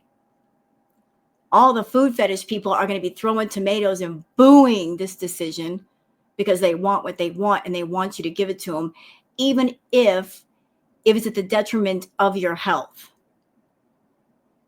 They are not here for you. They don't care for you. They care about what you can do for them, for their fetish. And if something happens to you and you end up in a casket or the hospital, they'll just move on to the next. They won't cry a tear for you. You need to understand there is a difference between people who honestly care for you and those who care for what they get out of you. But you should know that pretty well because that's what you do to people. You don't care about people. You care about what you get out of them. So like attracts like, I suppose. You know, and at special occasions, at gatherings, luckily here, when there's gatherings with family or people, they make really good home cooked food. It's not processed junk, but you know what I mean? But it's everywhere. It's everywhere. So even here in Kuwait, I think I read about 60 to 70% of Kuwaitis are addicted to food. It's the fast food culture that's incorporated. It's so addictive. Like it's like, why else are we not addicted to bananas? Like I don't give a crap about a banana right now. I'm feeling a bit peckish, but I don't care. I don't want a banana. I want something with sugar. I want something with salt. I want something with fat. I want like my usual stuff. Chantal, when it comes to food addiction, you can't expect society or other people to change around you. You can only change yourself. You can't create an environment where wherever you go, everybody has to bend to your will and to your problems. You can't be sheltered like that. You can't go into somebody's home and say, oh, I'm a food addict. You can't have food around me. You can't eat food around me. Or you can't go out into the world and say, nobody can eat around me because I'm a food addict and I'll get triggered. You have to learn self-control for yourself. It is so hard to break. It is. Yeah, home cooked food. Anyway, just food that's not going to make me want to binge on it. And I can just tell when I think of a food, how it makes me feel, like excited or just like, oh, I could eat that, Hey, Zach. I did delete the apps already. I did. More active in Canada? Well, I don't know about that. Was I? I drove a lot. But I do need to be more active here. Like, all I have to do is use the treadmill and stuff like that. Go out for walks and stuff, Homemade dakus. Ron! Thank you, Ron. I really appreciate that. Beezaroonie. Teardrop is saying, at Blue Pot, I'm no enabler. Yes, you are, Teardrop. I've seen you talk about food in the chat, Teardrop. You stopped all that lying. You stop right now, ma'am. You are an enabler. Yes, you are. I've seen you mention food and talk about food. You shut your mouth. Thank you. Thank you for the memberships. Ready, set, bees, everybody. Thank you, Ron. Yes, Raven. I did sign up. I am being matched with someone, but we'll see how that goes.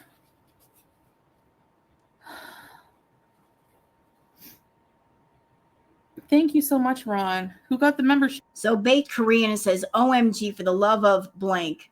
You need to go to diabetes education classes.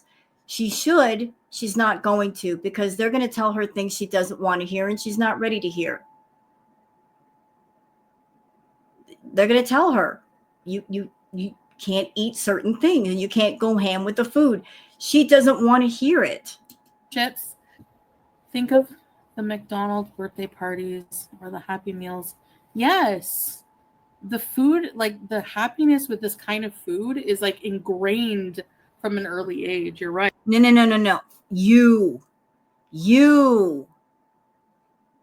Don't act like it's everybody. It's just you. It's ingrained from an early age. No, it's just you. It's just you. That was you. That was your life. You're talking about yourself. Right.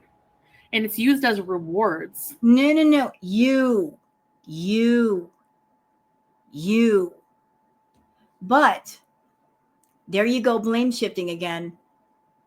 You're shifting the blame onto your family. And let's just play devil's advocate. Yeah, maybe when you were growing up, food was a reward. How old are you now? You're almost 41. You're not an adult. You can't see the problems and fix the problems. Don't shift the blame on other people when you are in control of you, when you can make choices and decisions. You can't put this on other people, Chantal. No. Part of recovery is self-awareness and accountability. You don't have self-awareness and you're not taking accountability. You are still shifting the blame on other people. You know what I mean? But as an adult, I'm now responsible for my healing, you know? And you've been responsible. You became an adult at 18. You're almost 41. So what's up? What's up? Why aren't you accepting accountability? Like make healthy alternatives that don't totally suck. Yeah, I gotta figure. Well, one of the biggest things that I wrote down some notes is that every day, you know, before you go to bed at night, take some quiet time. You know, give thanks to God. Well, as Muslim, we pray 5 times a day, so I gotta, really keep up with my prayers, and just use that as asking, God for help with this journey, but also use that quiet time to like plan your meals for the next day, and so that you're not stuck looking for something fast. So I need to get organized, Hey, Keeper of the Homestead. Need a membership.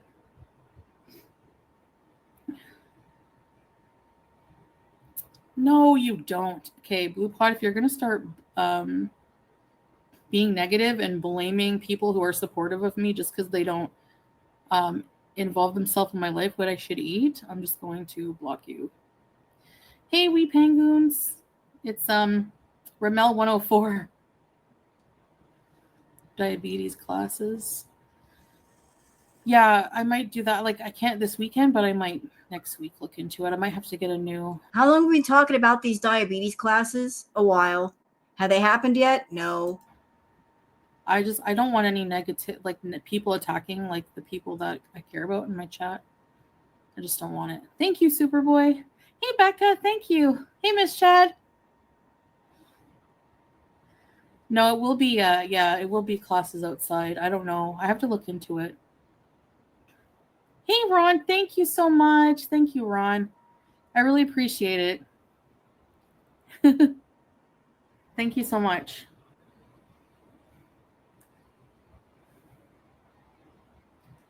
Yeah, Miss Buzz, true.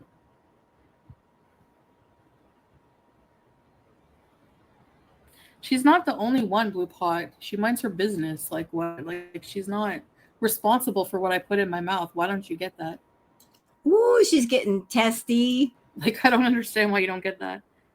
Life is mostly about fails that once begin with. Now, all of you beezers that you might filter over here, just looking around, take note of this live stream. Write down the date about this supposed health journey and getting on top of her addiction. Note down the date. Note it down, because I'm not trying to be a hater here. I'm just being realistic. This is not going to last long, because she was supposed to go on a health journey, and then the next day she was doing 3 or 4 days of out of control eating. And here we are again. So when she comes online and she's going ham with the food, understand that this is the cycle. This is the Chantal cycle. When all of you get upset and you say to her, well, what happened? You just came online and you said this stuff to us, and here you are eating this, and this. You know what she's going to say? I'm going to tell you. She's going to say, it's my life and I do what I want. I'm allowed to change my mind. Note that down too. It's coming. With good intentions, most people forget that the wins are what is rare. Yes. Yes, very true, Jamie. I have a feeling the diabetes classes will be like really restrictive. Yeah, you think? Chantal, restriction to you means you have to eat a normal meal.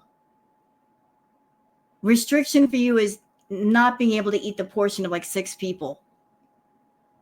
You don't want to go lower, you want to go higher.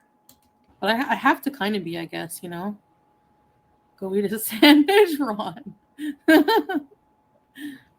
So Bree says, we've even seen a YouTuber unalive from this already. You're not scared a bit.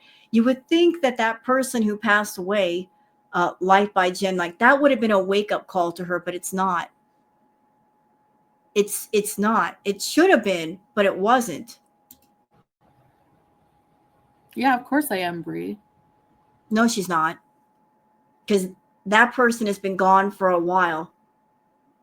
She hasn't changed one bit.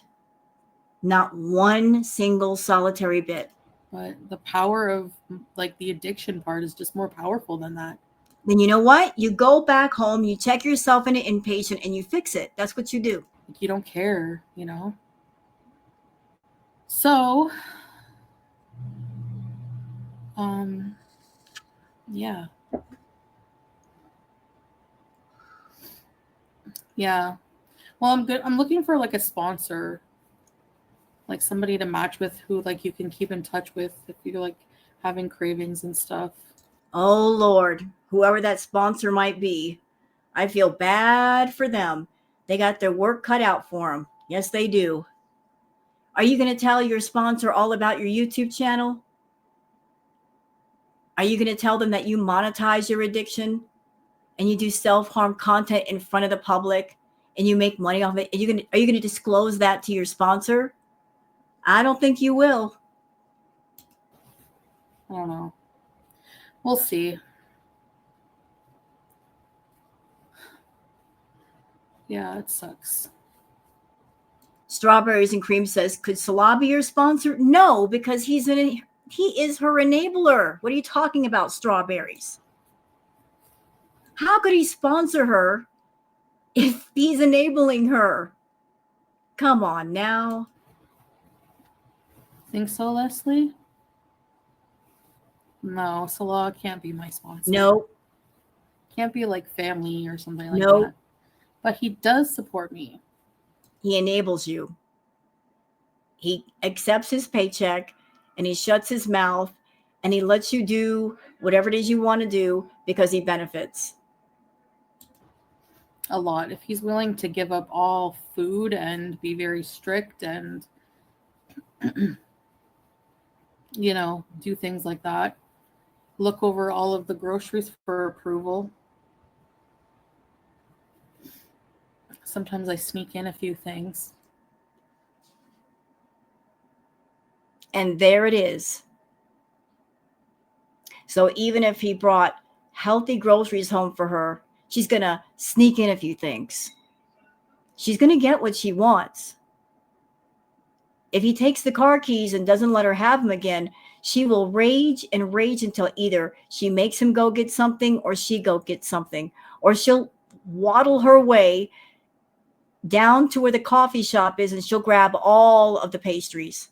You can't stop an addict from getting what they're addicted to if they want it bad enough, y'all. If they are determined to get it, they will get it one way or the other. Doing exercises and being active besides eating healthy plant food and drink many liquids are the key for diabetes, babe. Yeah, I know.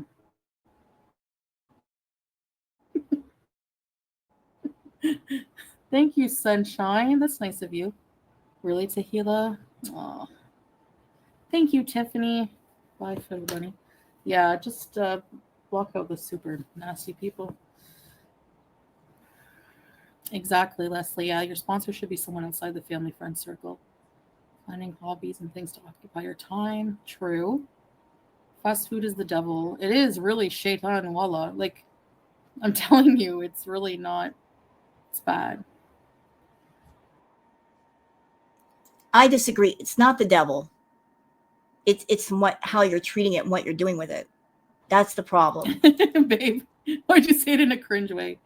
I don't know. Just when I read plant foods, I just got.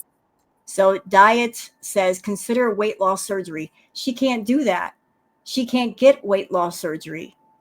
That's not an option because no surgeon is going to operate on her with her food addiction. I've known people that have gone through the surgery to put the lap band on the stomach or staple the stomach. There's a lot of hurdles you got to jump through before they'll even consider you. They'll do a psych evaluation on you. They want to see a record of you losing weight and eating healthy. And if you have an active, raging food addiction, which she does, they're not going to operate. That's a very intense surgery.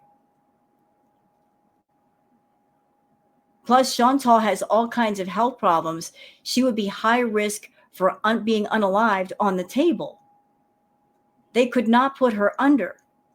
But let's just say, for argument's sake, that she did get the surgery and her stomach was the size of a teacup when it was over. She would still have those thoughts of food. That voice in the head would still be quite loud. And she'd want to do it.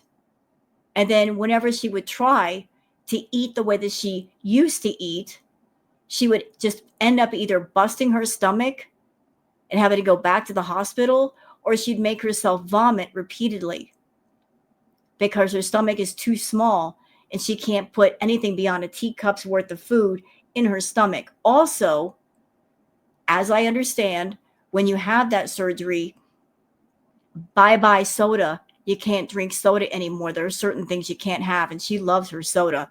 So no weight loss surgery for her. No surgeon's knife can cut out the addiction in your head. Sad a little bit. I'm not going to lie.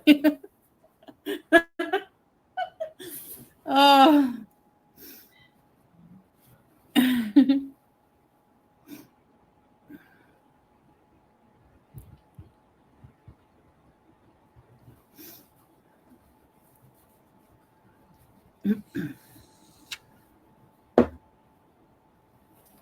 Yeah, maybe I can be fine. I don't know. It is. That's what they were saying. Like food addiction is very negative and isolating. And, Yep. People are very nice there and just willing to help. And they know what you're going through because they've gone through it. It's very lonely because most people don't understand. So yeah, that's the thing. I always set unrealistic goals. So, anyway, I just wanted to let you guys know that. Become a plant mom. I do drink a lot of weight loss surgery is not possible right now. Nope.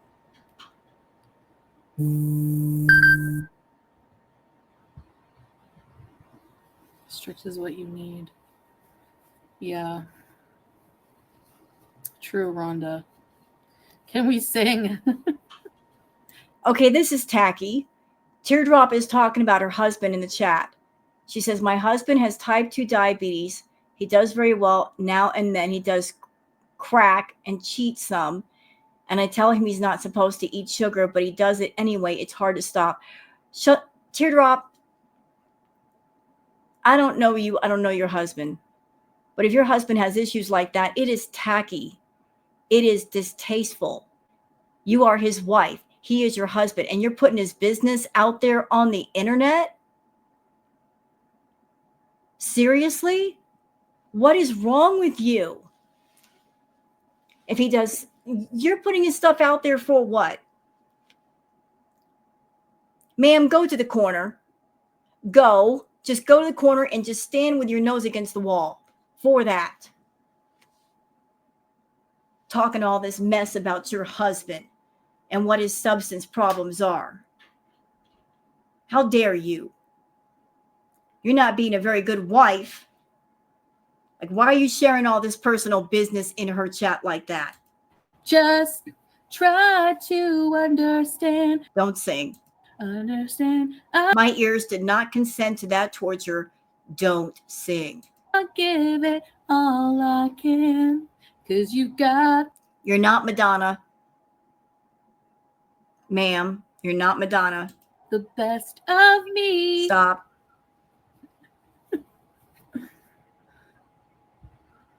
Don't be sad like you'll never eat. I can eat fast food. That's the thing. Babe, if we live in a house inside a farm with many vegetables and fruits around us, would that help you out? Yeah, for sure. I don't know. That would be maybe eventually because you can grow your own food and stuff. That would be fun, babe.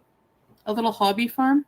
My weight is a constant struggle with my binge eating. Just take it day by day. My weight yo-yos constantly. Really, Ron? Really? Yeah, I'm sorry. I hope that, gets easier for you. It is hard. Like, you understand then, right? It's like, it's bad. It's bad. I'm just going to speak my thoughts. I feel like Chantal right now is in a cycle of exploration, but not in the way she should be exploring and being curious and observing. Tell me, you guys tell me what your thoughts are. I think that she's on the hunt to see what will bring in the most super chats and the most attention and the most money. So she's exploring things like, let's see if doing the Foodie content and going ham with that, let's see if that brings in money. And if it doesn't, let's see if doing the sad fishing and caring about my health and pretending to care about my health, if that'll bring in some money. Let's just switch things up and switch tactics to see what's working here. If one thing's not working, let's see if another thing works. Like, the desperation is real here.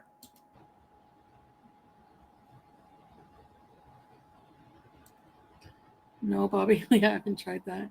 I deleted the apps. Besides eating, what is your favorite thing to do? I don't even know. The deleting of the apps means nothing. She can put them right back on her phone.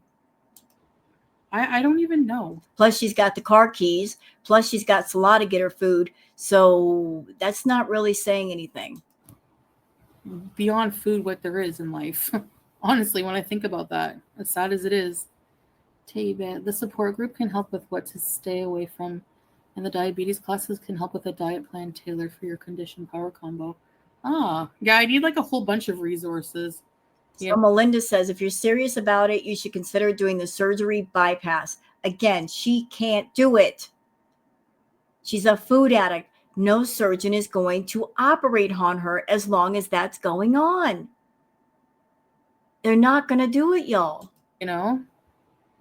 Thank you so much, Tape. I appreciate that. My purge is fasting. Okay. Yeah, that is a form of purging. And over exercising. What would he eat on a veggie farm, Blue Pot? Cucumbers and tomatoes.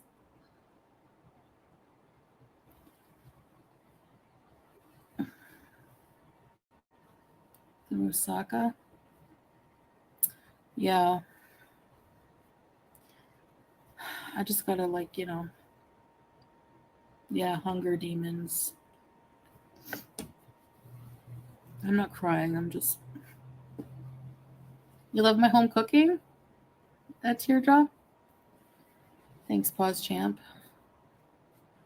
The water fasting. Think skinny thoughts? Cucumber's not a fruit. Since when? It is a hug. Food is like a warm hug. It's a friend. It's everything. Boom! She just said it. Food is like a friend. It's like a warm hug. It's emotional for her. It's emotional. She's got those huge emotional anchors on food. You gotta get them all off. You're making food wear too many hats. Too many hats, Chantal. You're making it responsible for too many things in your life. That's your coping mechanism, your coping skill. That's not its purpose. You look at food the same way you would look at a person. And that's why you have these ridiculous fast food funerals. You're treating food like a person when you say, I'm going to give an actual funeral for it. The thought of being away from it makes me so sad that I've got to throw an entire funeral. And I'm going to go on a B moment of glory to celebrate its passing and letting it go. That's how big your problem is. Hey, Crispy. My husband lost 100 pounds so far on GLP. I was on one before. It didn't really work for me. not after a while. No sad chicken with cucumber. You were miserable. That's the thing. But, like, I got to find food that's, like, satiating but not... You know what I mean? Like, not addictive. That's going to be hard. I'm overwhelmed already just thinking about it. Try to stop sweets, but it's so hard. I know. I cooked a lot. Remember the days where I used to cook HelloFresh? You didn't cook the HelloFresh. That's the problem. You didn't cook it. You had a subscription to HelloFresh for the longest, and you would get the food and then let it rot in your fridge. You never canceled the subscription. That food would literally rot in your fridge. You didn't even have the good sense to give the food to somebody else and say, hey, I'm not eating it. Do you want it? That food would go to waste. You just throw it in the garbage. Lost money in the garbage. You were making so much money, you didn't care if you threw it in the garbage. You never cooked that HelloFresh.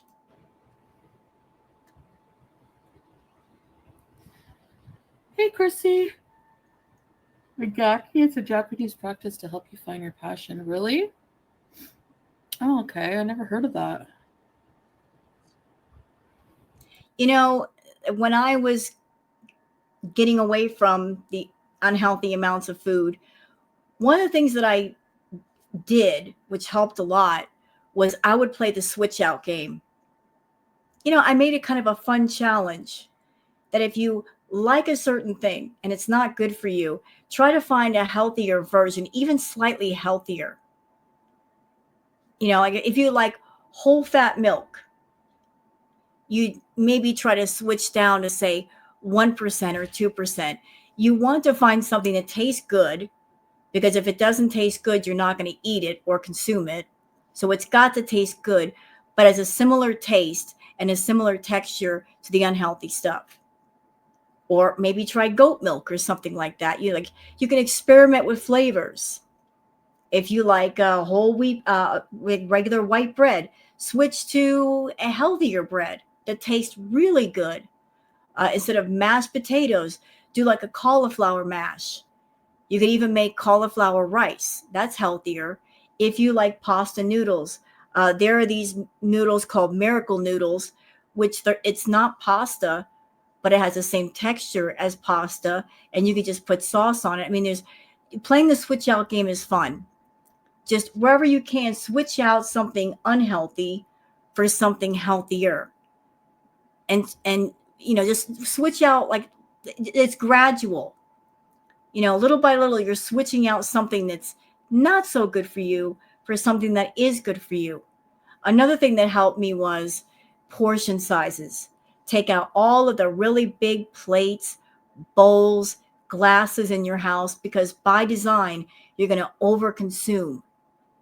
If you have a really big glass, you're going to fill it all the way to the top. Leave only like the smaller glasses, plates, and bowls in the house, because you can only put so much on them or in them. And then once you finish the portion of whatever it is in the bowl or the glass or the plate, it gives you a moment to pause and ask yourself, do I want more? Am I okay? And then you can stop yourself, maybe. Another helpful tip, make a big, huge pot of stew or soup. Soup is very filling. Most of it's liquid. And have it at the ready. So when you feel hungry, and you're tempted to go outside the house and get fast food, you've got something right there that's already made up. It tastes good. You can heat it up and satisfy your hunger craving, and that'll cut down on some unneeded calories. I love, cucumbers with vinegar is the best. As long as you're a great chef, why don't you just cook at home, by the way, babe? Thanks, babe. I like that you like my food. Everyday Life with Becca. Thank you, Becca. That's a cute super sticker. Thank you so much. Thank you. I appreciate that. Pharaoh. Another thing that I do to cut down on the temptations, I never buy candles that smell like sweets. Like a really sweet smelling candle, like if it smells like candy or cake or a cupcake, nope. I like the woodsy scents, like the earthy scents, because you're not tempted to eat when you smell those scents. But if it's like a sweet vanilla, if it's like a cupcake, I just can't. Salads with greens and pomegranate and feta and chicken. That sounds really good, actually. For real. I like oatmeal in the morning. I start my day with a good breakfast. I'll have like oatmeal with chia seeds, milk, banana, and then I'll have hard-boiled eggs with it, and I'm like super happy with that, and I feel good and like yum. And then, midday will come, and then I'm just like... That's because you need more variety in your diet. Like if you sit down to eat breakfast, make sure you have varieties of breakfasts. You got to be careful with that. Like if you're trying to change up your eating habits, you need to have a variety of different food, because your taste buds are going to get bored.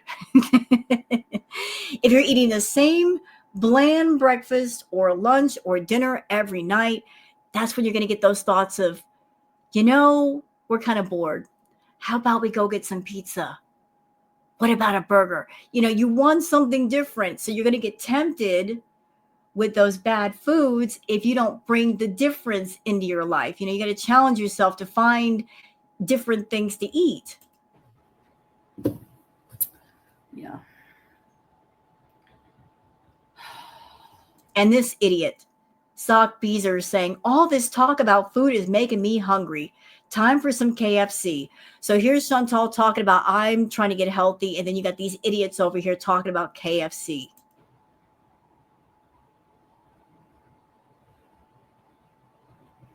I've been to professional help. That's the thing. So, but yeah, I probably do need more. I just don't even know where to start with that. I mean, I have started. I've sent out like self referrals.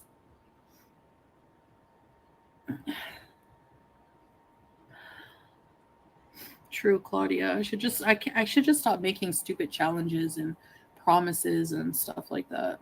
The thing is, Chantal, you could take your defiance and turn it inside out and make it work to your advantage. You hate girl world. You hate us.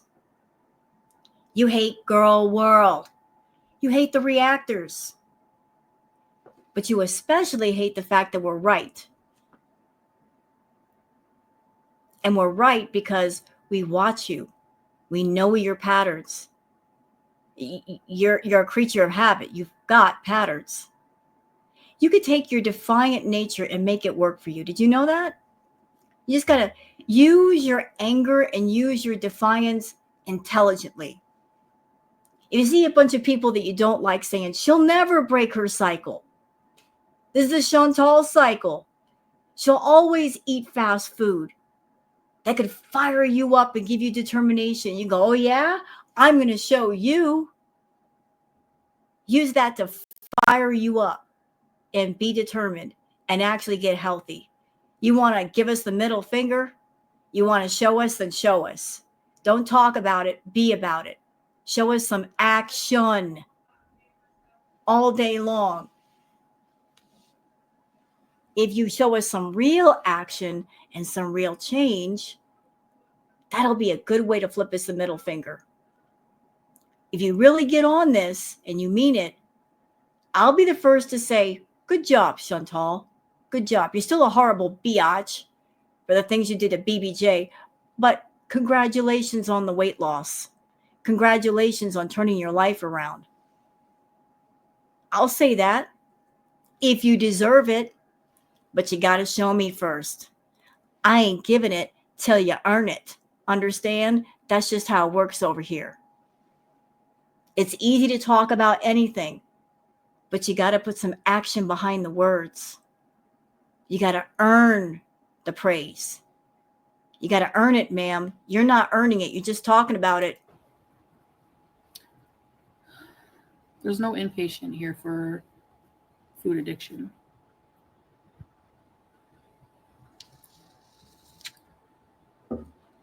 Yeah, true, Superboy. That's a good idea. Yeah, Ron. Like one time I got really rotten food. Like one time, like my green onions were rotten. I was like, okay, that's expensive. HelloFresh. Exercise, active, healthy food and liquids. Yes, babe. Thank you for offering to not have any junk food, babe. Because I will. Like if it's in the house, you're right. I will eat it.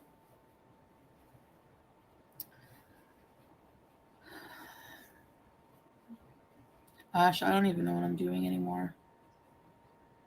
Caffeine. Hollister. I love the fact that Baked Korean and Blue Pot, they give her crap in the chat.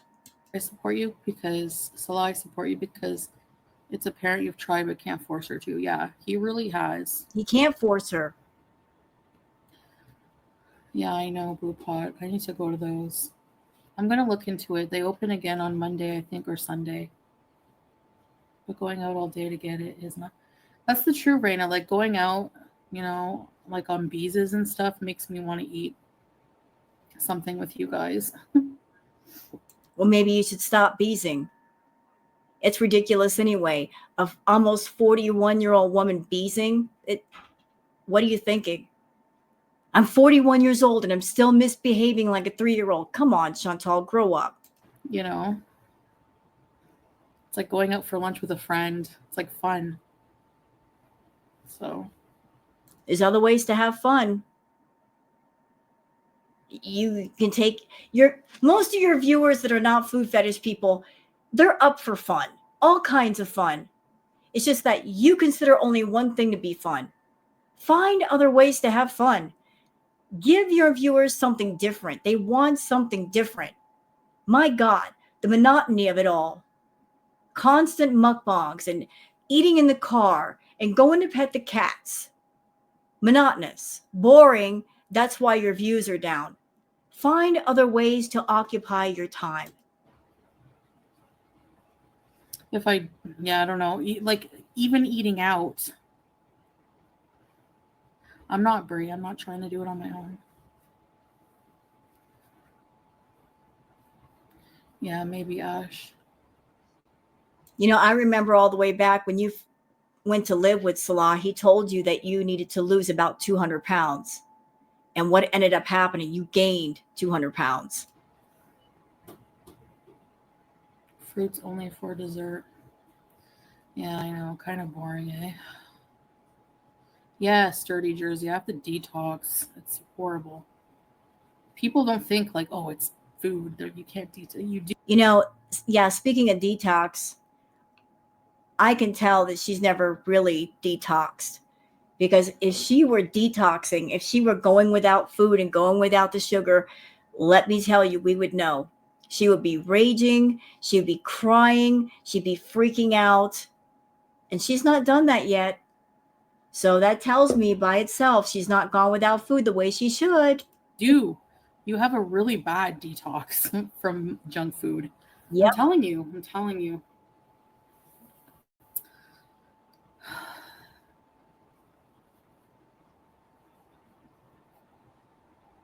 It's not sudden. I have these realizations every now and then.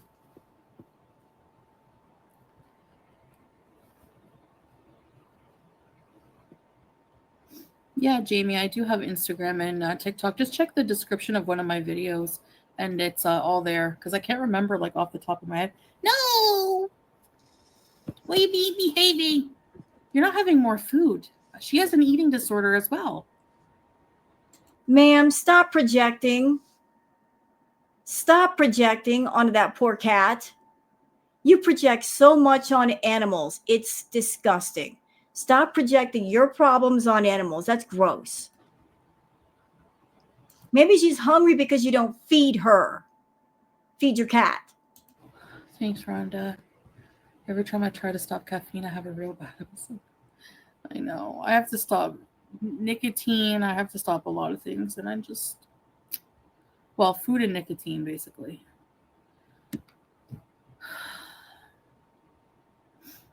Therapy. Hey, Apple 8.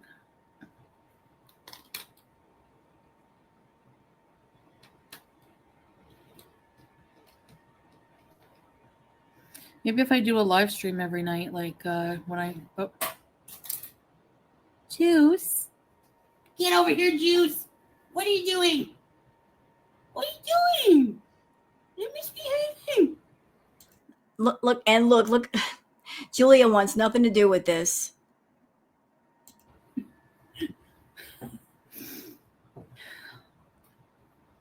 Yeah.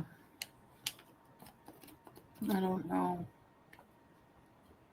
What are the health retreats? I know. They're so expensive, Ron.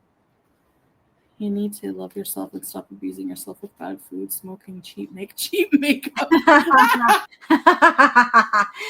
Korean says you need to love yourself and stop hurting yourself with bad food, smoking, and cheap makeup.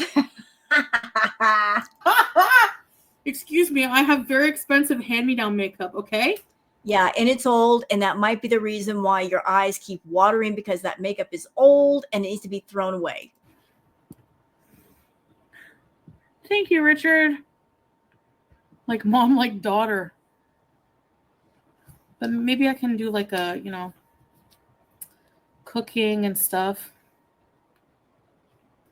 Stay busy during your eating hours. The cat bite is okay. It was a scratch. Looks like the Bermuda Triangle. Cheap makeup is good too. Some people can control something but can't control other things inside the body, and others can do the opposite and vice versa. It is what it is. Must be wise enough to understand these details. I find that, like, I know, like in Islam, we believe that, God chooses like our partner for us.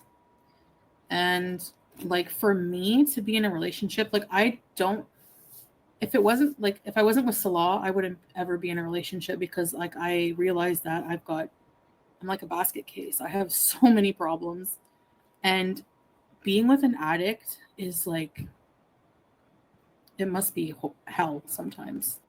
You think?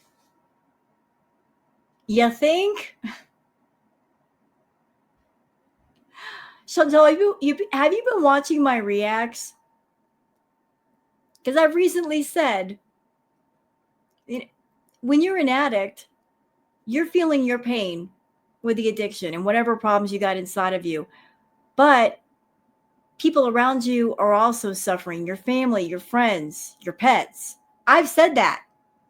You've been watching me? I think you've been watching me. You watch everybody, though. You watch FFG. You watch Yaba. You watch Pulpy. You watch all of us. But I've said that the circle of damage and hurt extends far beyond you. But you're so wrapped up in your own pain, you are not thinking about others around you that are watching you and having contact with you, and how what's going on with you affects them. Let me give you a clue. Anybody outside of you, they feel hopeless. They see you declining. They see you sick. They see you addicted, and they can't stop it. They can't shake you awake and get your mind straight. They're just standing to the side, observing. They can't do a doggone thing.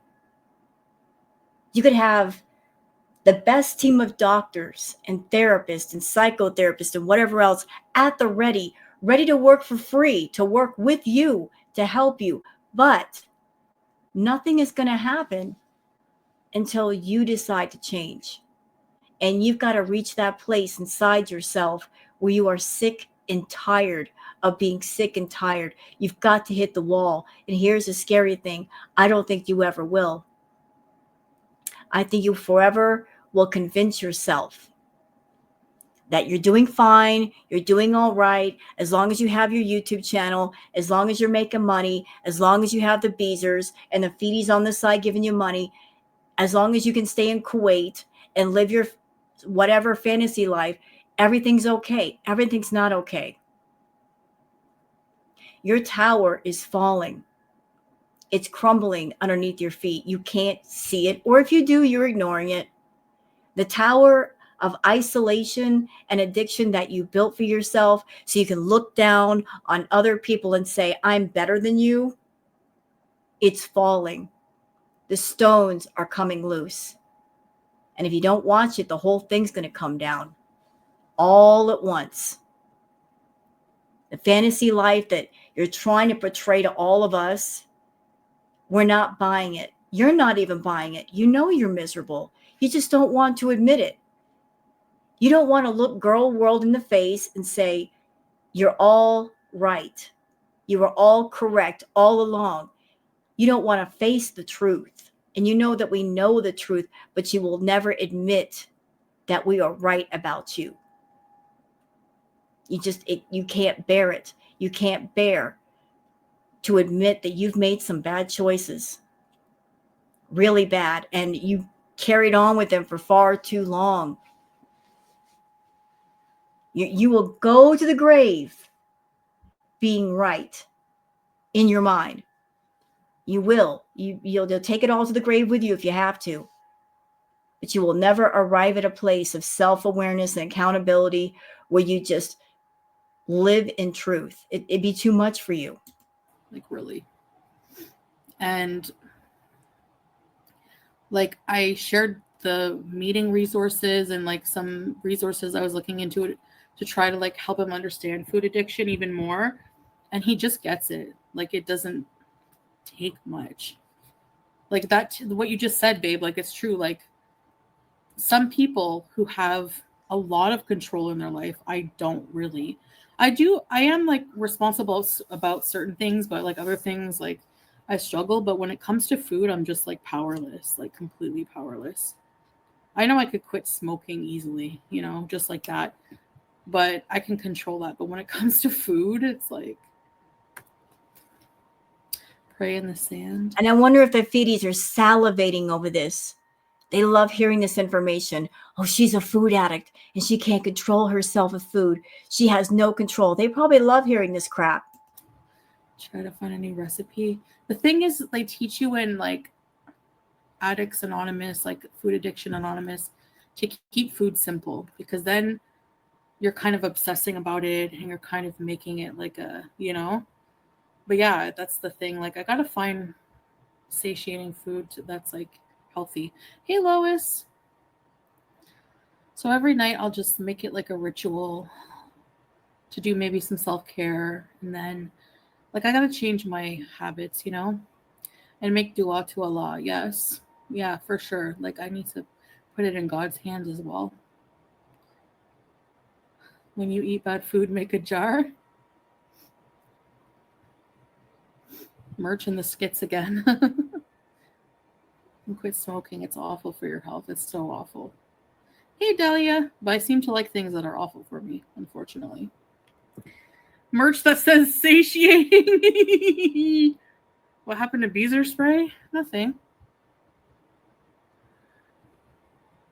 Yeah, Raina. True. Hey, Gracia. Drink tons of water. Oh, look at this. Salah's line in the chat saying, Baked Korean, we sold more than 200K pieces of beezer spray since we made it. Mashallah. Oh, really? So you sold all that beezer spray. Okay, sir. Then why aren't you telling your supposed wife to stop doing the food content and then encourage her to go to treatment? Just say, hey, babe, you don't have to do food content anymore. We're super successful with the beezer spray. I got this. I got the money part. You take care of yourself. Do some self-care. Why aren't you doing that? Why is she still doing the mukbang content on YouTube? She said that she could stop doing this stuff on YouTube because of you. So why hasn't she stopped? Beezer's Anonymous. Yeah. True, eh? Oh, here we go. Claudia says, when's the next mukbang? I told you there are trolls in her chat. There are Foodie people in her chat. And as long as they're around provoking those thoughts of food, triggering her on purpose because they want to see her eat, like this is going to continue. It's not their fault. It's not their addiction, but she allows this environment. She cultivates this environment and she's not shutting it down and changing it. Richard. I like that song. Big Korean, we sold more than 200K pieces. 200K pieces of beezer spray.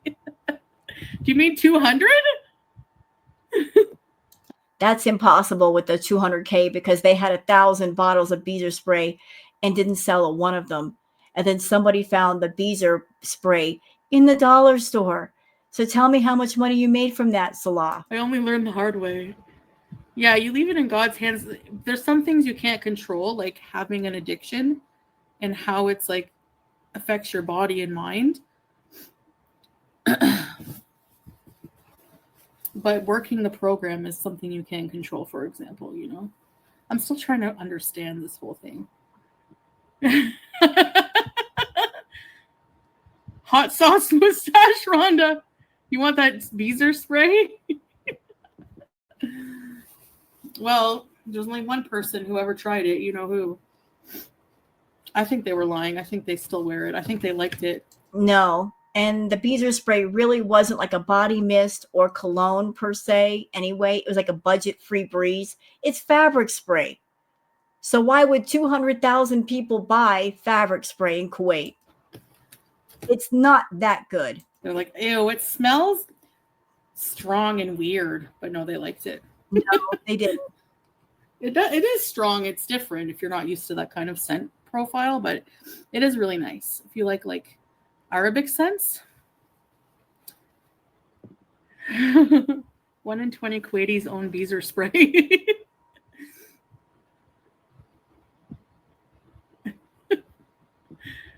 An English teacher, you have to have a university teaching degree. So that's the only problem. I don't have that. I'm a dropout of university. But I probably would be. I used to volunteer teach adults math and stuff.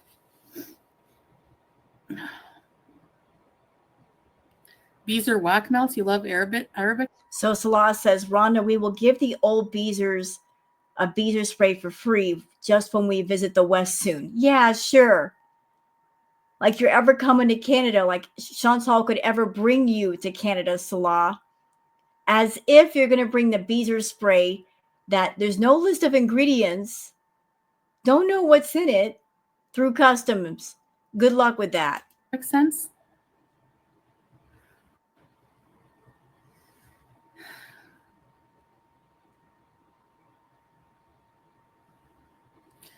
Rhonda, we will give the old beezers a beezer spray for free just when we visit the West soon. Yeah, we'll have to have a whole suitcase just of beezer sprays to give you guys. Sure.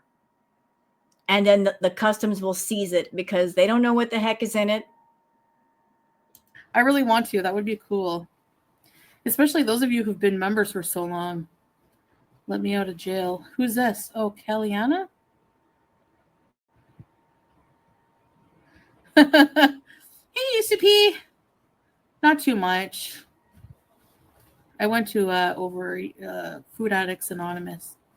Paso Beezer spray. Yes, you'll be getting one. Arab scents are the best baked Korean. Yes, patchouli. This is out of a crummy bottle, but it's the best patchouli smell, and it lasts all day. I lost 100 pounds with therapy and calorie deficit. Wow, amazing. That's awesome.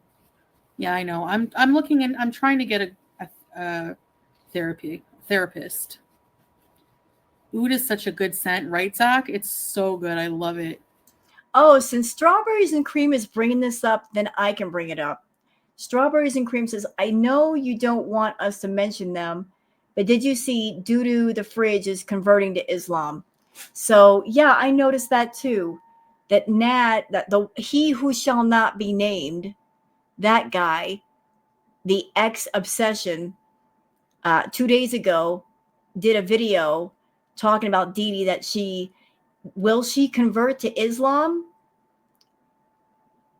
So I'm wondering if that might be triggering Chantal. And I'm saying that because I think part of the reason why Chantal wanted to at least portray herself as a traditional Muslim wife is because Nads told her that she could never be a Muslim wife. And lo and behold, she started cosplaying as a Muslim woman and having Salah around as the on-camera husband. And here is Didi, who is with Nads. Will she be converting to Islam? Will she start studying up on it? And I don't know what that might be triggering her eating. Like, just she's trying to put out something to Nads, and Didi, the one who's with them, like maybe converting to Islam, maybe studying up on it. I don't know. I never smelt it before I came here, and like on my first bus at the airport in Doha, I was like every person that was like from there, they smelled so good. I was like, what the heck?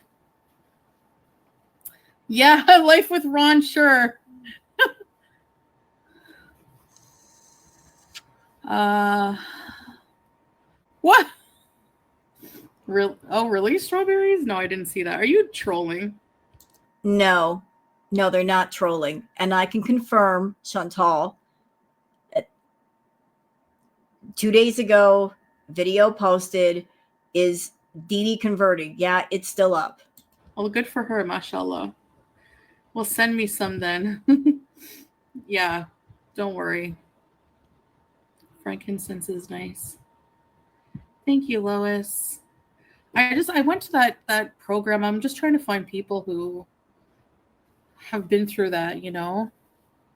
Hey, Boogie Underground. Strawberry says, yes, she is converting, but says she won't wear a hijab. Someone you can share the most horrible, you know, stories with about relating to food and stuff. Ah. Thank you, Chatty Charlie. Anyways. I'll send you my address.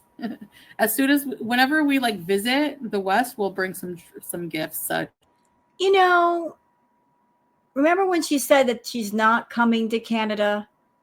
That's just a non-possibility. Now she's saying when we visit. So is part of the reason why Salah is still around is because she's still trying to make him believe that she can get him to Canada? I wonder. Tracy. You know, let me save you the trouble, Salah. She's not going to be able to get you into Canada. There's no way, sir. She doesn't have a home in Canada. She can't even afford herself alone to get a place in Canada. She's still got bankruptcies on her record. She's got bad credit. She can't afford to get herself a home and establish a home base in her home country, hence the reason why she's still in Kuwait.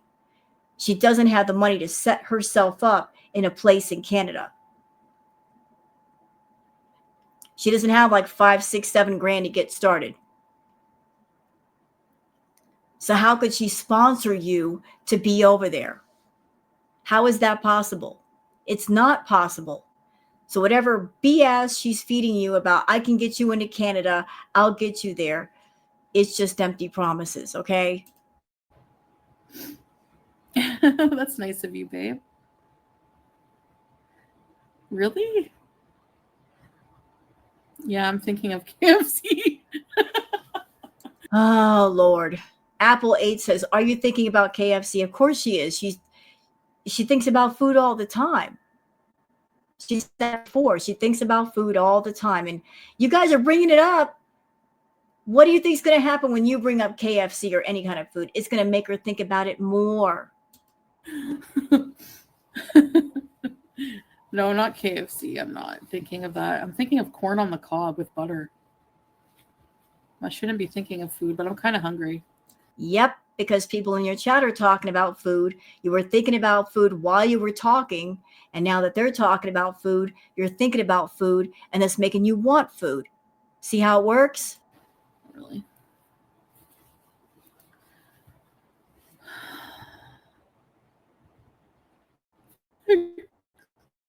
Screenshoot.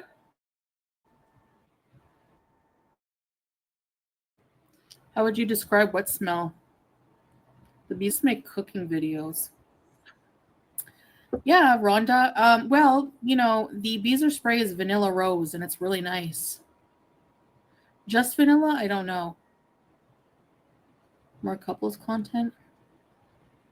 Yes. Whenever I go out, hey, I live in Vegas.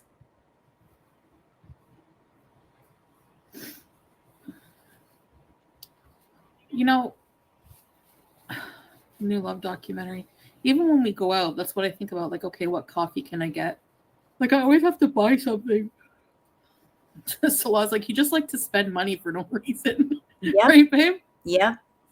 Some people will get Beezer spray plus a bonus. No, I'm not crying, Raina. It's just the wind from the fan. No, strawberries, really? Did Ariana Grande prance to the... Did she float to the podium to accept her award? Oh, she got nominated. Nice, Simply Krista. Oh, hello, Boogie Underground. Thank you so much. Just spreading some Beezer love. Thank you. I appreciate that. Thanks so much. My mom used to make me popsicles out of like fruit juice. You know, do you ever have those things? It's like plastic and they have plastic sticks, and you put it in the freezer. I didn't like those. I would do well on panels. Thought shipping Beezer spray was not allowed. No, she doesn't. Who told her that? Who said that she's good on panels? No, she's not. The last panel she did, she got herself in serious trouble. It was lovely to watch, though. The crash. Oh, the crash was huge. And then she tried to like flip it and say, oh, I was violated. You weren't violated. You just chose to run your mouth. You were wanting attention. And then you turned around and like tried to flip it on Locale Live and say you were violated. She's not good on panel. She's not, because she can't think fast enough to cover up her lies or explain herself. When she gets in front of other people in real time and they start asking the hard questions, she can't think fast enough for a good answer. It depends on the country. The oud spray. Oh, oud? How do I describe oud?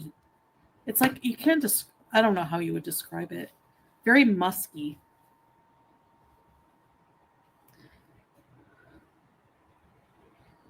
Yeah. I acknowledge the cravings, yes. Oud is wood. It is wood, yeah. It's a type of wood. I don't know how to explain the smell. Plastic juice popsicles. We have popsicles at home. Really? I love Rose and Oud from Joe Malone. They have a Joe Malone store here at the Alcoot Mall scene. I gotta check that out sometime.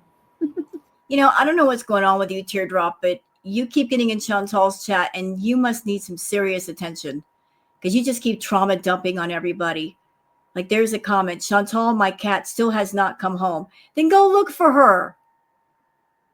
Go look for her or have somebody else look for her. I'm sorry your cat hasn't come home, but considering the way you treat your animals, maybe she found a better home because from what I heard, your home is not so good. Having dogs that unalive your kittens, making your husband eat out of the garbage. You're not a good wife. Just to smell it. Oh, Teardrop, I figured because you didn't mention. Sorry to hear that.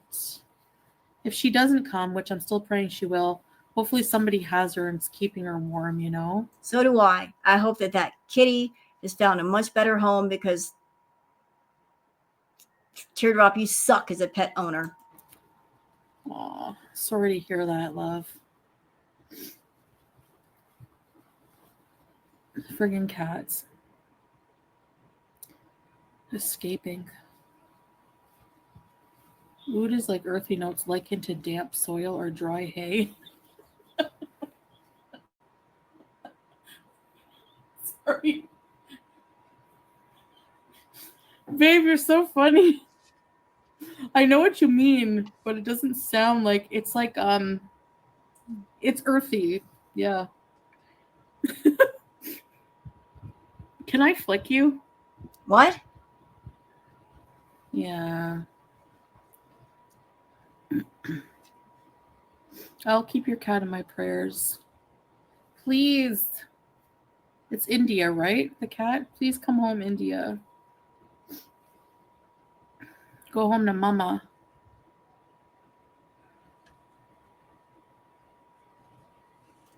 Well, that's awesome, Talia. That sounds super healthy. My skin is smooth. Filter. Well, actually, I find buffering. I just moisturize my skin very well. And then you use filters. And put a primer. And then a primer makes a difference. It's filters. I don't know if my thyroid's been checked. It has been in the past. Chantal, you said at the beginning of the stream, the last time you saw a doctor was a year ago. So no, you haven't been checked. You need to, though.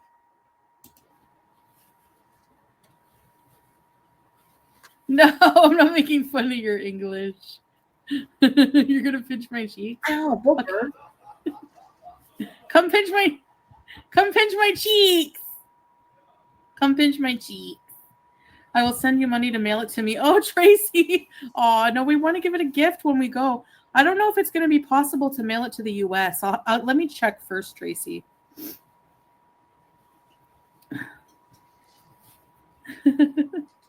I hate being so far away from you guys, but oh my God, I hear him. He's laughing, yes, from the other room.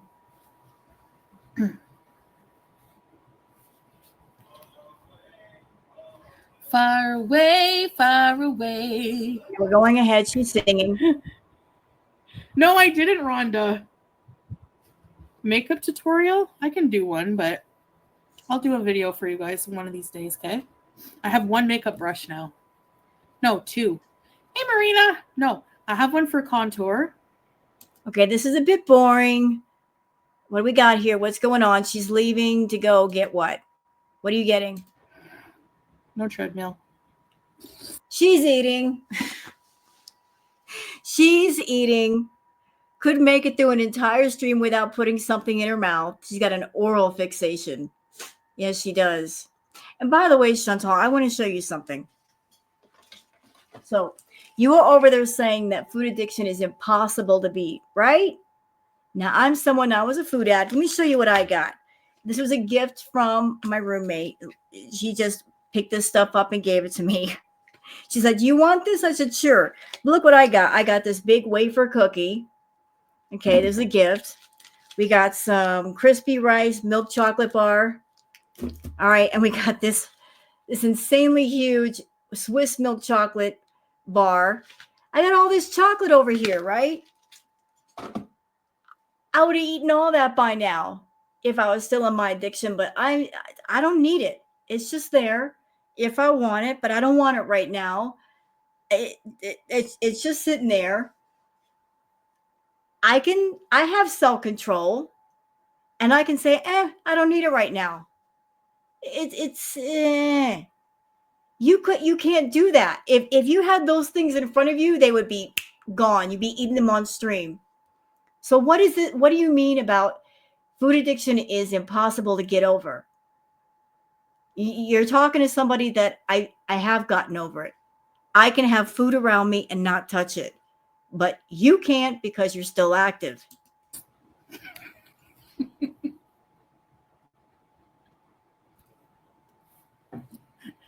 How am I supposed to eat it? Like this? What in the world is she eating?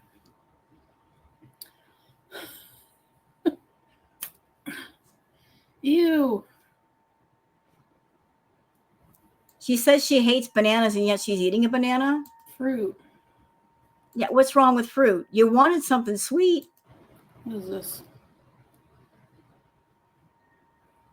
It's bruised.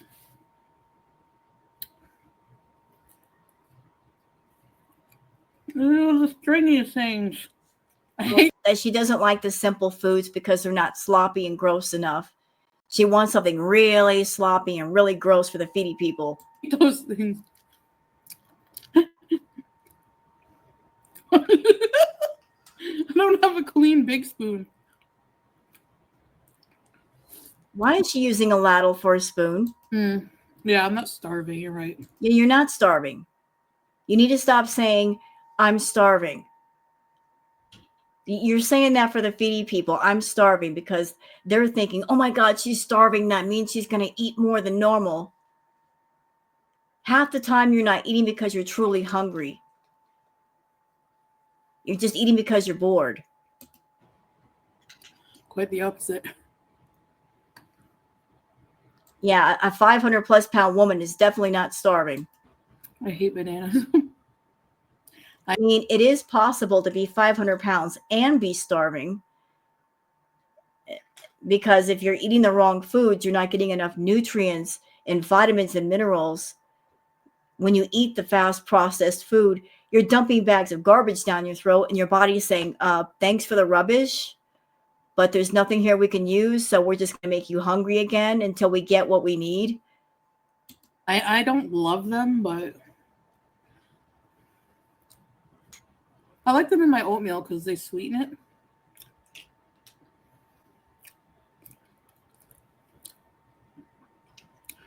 it. Yeah, they're pretty. Excuse me.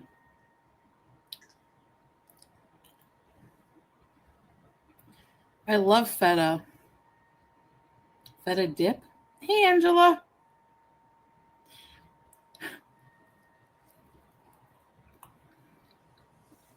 Banana pudding is so good.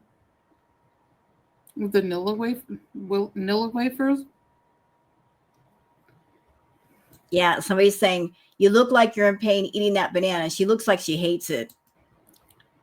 Because she does. Babe, I'm coming to kick your Babe, ask me one more time if I'm going to go on the treadmill. Ask me one more time. Do it. She's not kidding. Like, she's disguising it through laughter, but she's not kidding. She's really going to yell at him for that.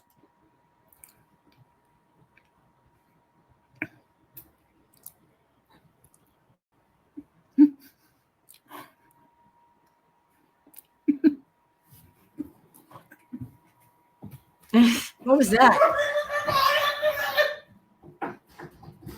What?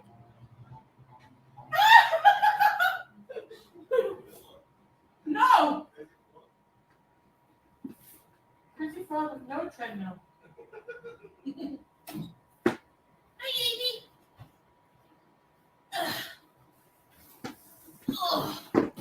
Okay, come on back, Chantal. Walker. No. booger cat.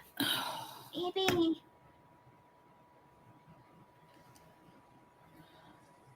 Ow. Kitty cat cookie? What's that? This is why I call her Booger. Look what she's doing to me. The pedal bikes. Ow. Yeah, I know. What's your Booger?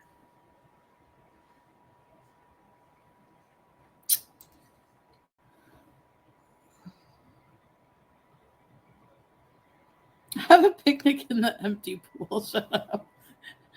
Okay, yalla. Get your big old hand out of the way, lady.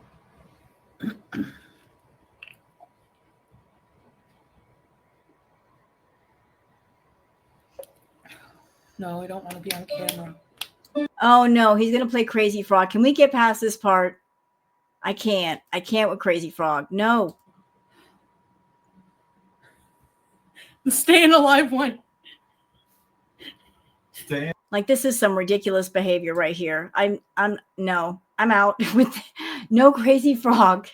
I don't see your comment. Yeah. I have missed Salah's laugh not being in the chat Oh, shut up, Salah. Go away. for a while, Amanda. No, we're not doing the laughter either. We're moving ahead. Yes, they only Bahar. Is he still there? Why are you still there? Why are you even in the room? Because it refers to the male, to the Bahar. man. Oh. Bahar, yeah. Sailor man. Double H, Bahar. Like, look at he's not adding to the conversation. He's just saying whatever stuff off camera. Go away. Bahar. Cookie.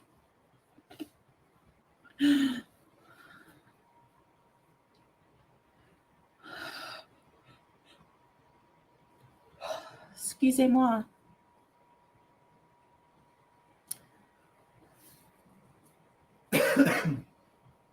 This is so awkward. He's in the room. He's not really talking, and she's just looking at him like, why are you still here? Like, there's supposed to be a couple, but there's no couple energy whatsoever.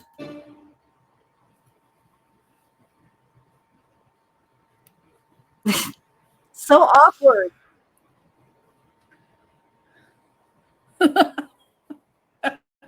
Like he walked in the room and she just got quiet. Yeah, no bad. I shouldn't say. Should have said the bad words like that. No. We're not doing it. We're not. Oh, really, Crystal? Come Wow. on, brainstorming, guys. Give me ideas.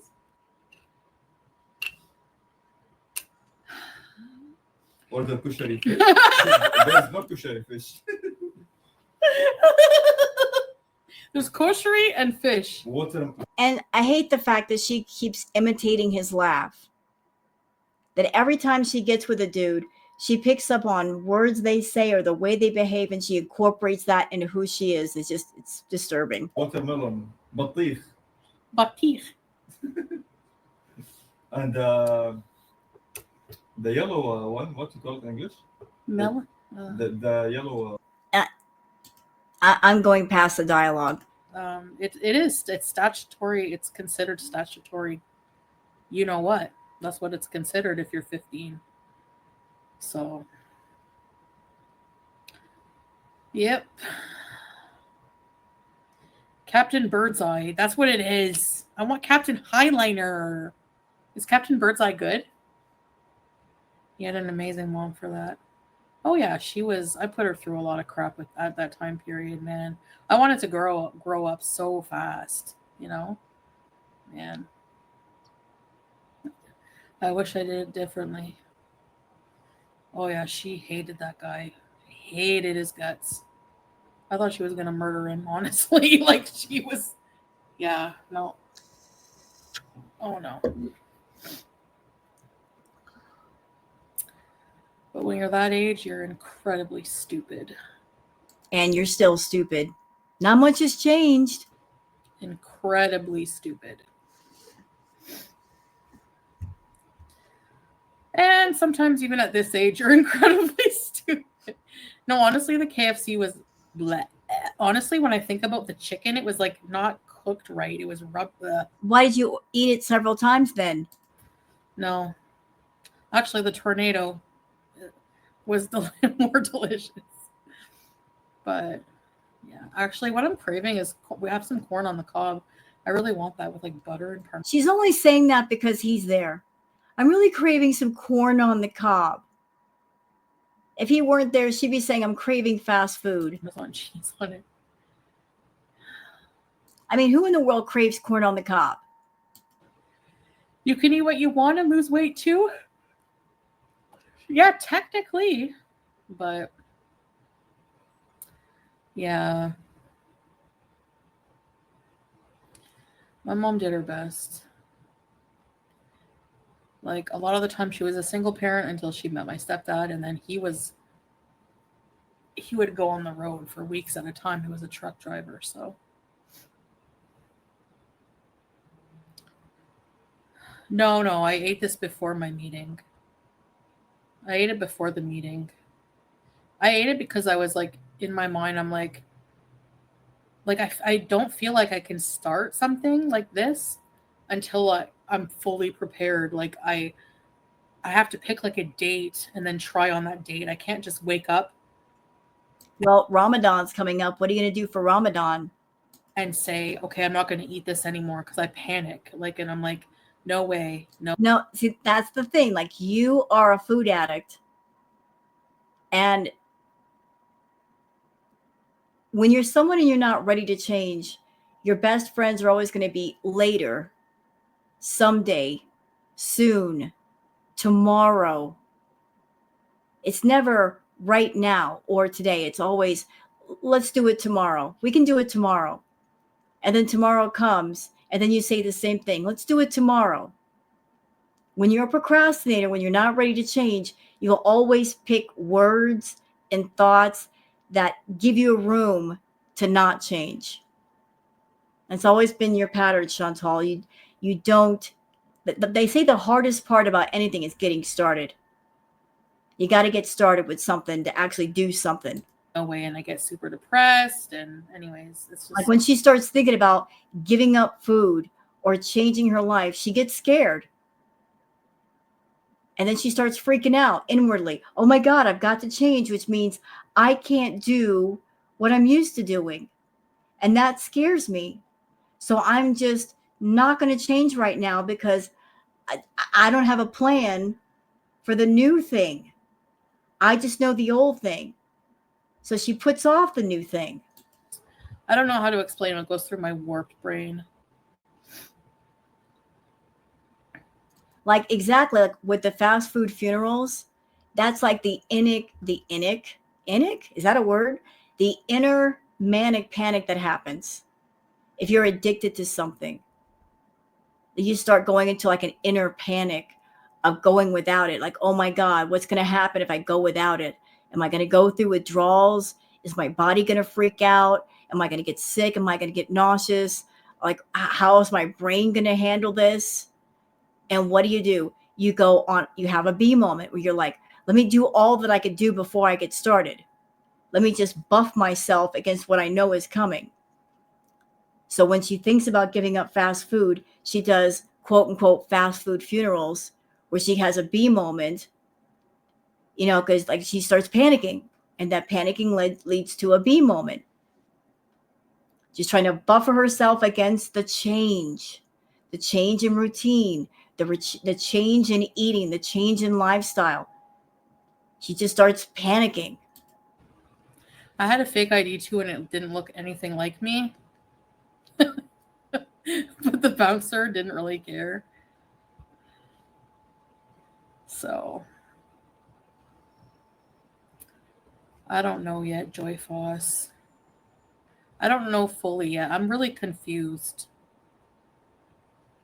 And that's why you got to reach out to people. If you're in a state of, I'm out of control, I am not in control of myself, I don't have a plan, I need help, that's why you reach out to people. They can help you form a plan.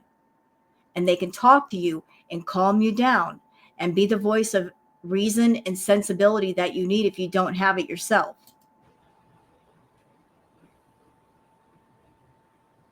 Yeah, I'm going to try to go back to the meetings, but I I don't know. I'm going to try to go back to the meetings. So she's not committed to going to the meetings. They never asked. That's good your mom called. I remember her calling the dad. I don't remember what happened with the cops. I know she was threatening it. And I was like freaking out. Like, don't you dare. Who are we talking about? Oh, when I was younger, babe. Or who? Who's a narcissistic person? You are.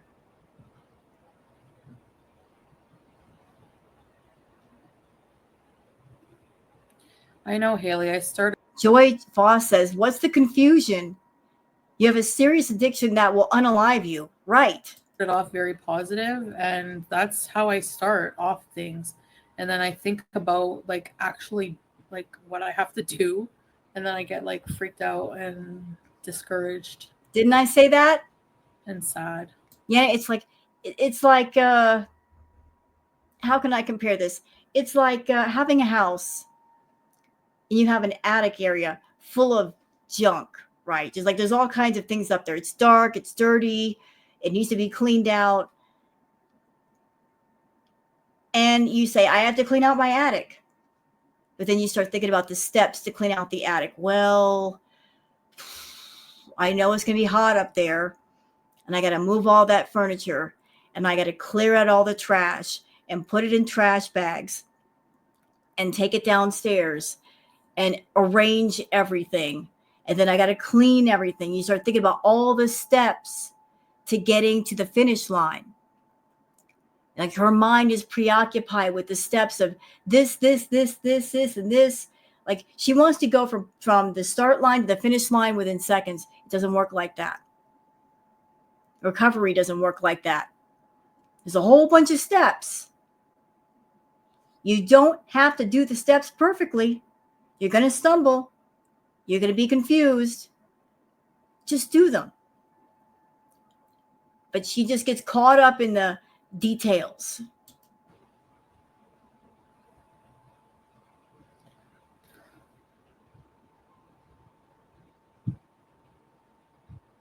Yeah, John. True. Yeah.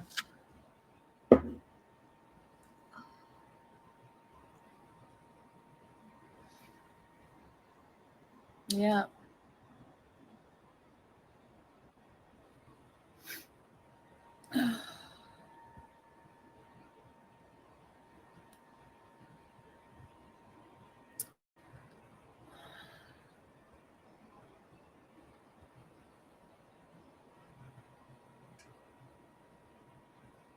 You met him at 13, Rhonda?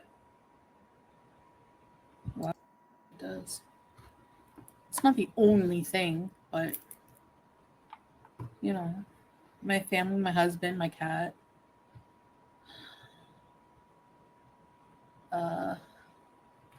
Moderation is hard with food addicts. That's the problem. I always try moderation and then I eat cold block. Jeez. You know, you're gonna fast for Ramadan. I don't think I can because of my diabetes, but I'm gonna ask the doctor. But binging is the worst feeling physically. It is, yeah, Nora. Alhamdulillah. Yeah, I'm happy you're past that. You feel horrible after.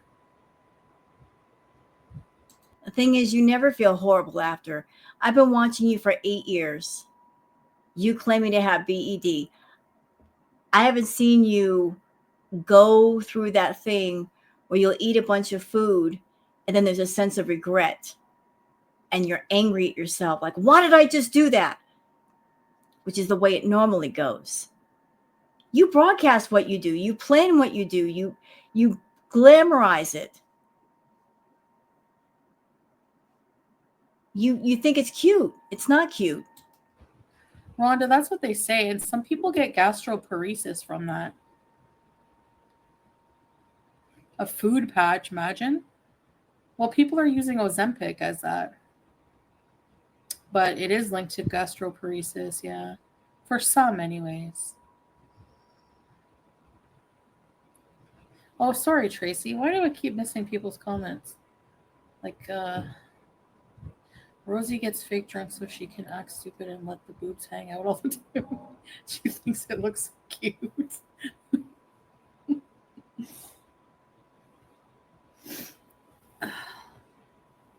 Chantal, you can't say anything about anybody else's behavior like that. So this person, where is the comment? Where did it go? About Rosie. Hold on a minute. Let me see if I can find it. Oh, here we go. Tracy TX says, Rosie says gets fake drunk so she can act stupid and let the boobs hang out all the time. She thinks that looks cute. Narcissist at its finest. Tracy, can we talk? Can we talk? You do realize that you're modding for someone that during Crackhead Olympics, she would come on camera getting drunk more than once, being high off of Coca-Cola and the magic mushrooms, acting the fool. And she would come on camera barely dressed in like a sports bra and not even wearing pants sometimes and flash everybody her private parts. She would let it all hang out. So before you criticize somebody else for being fake drunk and having her boobs out, remember who you mod for. Remember what she's done. She showed all of her body on YouTube. I saw parts of her body without wanting to see them. I didn't ask to see them. Nobody in the chat asked to see them, but she showed them anyway. But she was being very vulgar and flashing everybody. Yeah, so you might not want to bring that up about Rosie. You're funny, Tracy.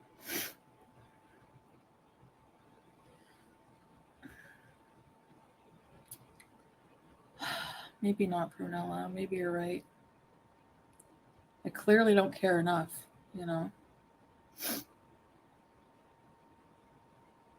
Really, Sinvan? 27 years. Yo, mama. Tina said 15-year-old with adults is a down south thing. Watching Lockhall make excuses for that behavior is wild. Yeah, I saw your... Thanks for the super chat. I saw your stream about that. Is that the comment you meant about Rosie? I read it. Tracy, the one about her boobs hanging out? You're hypoglycemic. Yeah, I don't really... I know. I don't really... I'm not even gonna go there, yo mama. I honestly don't even watch them anymore, so... But, I'm sure she does watch. I'm sure she still does watch them. She just won't admit to it. She watches everybody. But let's just say for a minute that she doesn't watch them. She was all up in their business and in the Discord when she wanted a job there. Now that she knows she's not going to get hired, I guess she's lost interest. yeah, I don't know what to say about that, honestly. But yeah, I mean, it's... I don't know. We're too good for the circus over there. Hey, I know. I just don't get... I don't... Honestly, I think it might be good for you to include because you like to call things out. So even that show, why not, you know? But yeah, it's... I don't know. I didn't really see a lot of what they said, but... Yeah. I wasn't, like I said, I was in a similar situation, yo mama, as a teen. And yeah, I really... No. At that age, I can remember, you know, yeah, an adult shouldn't be, you know,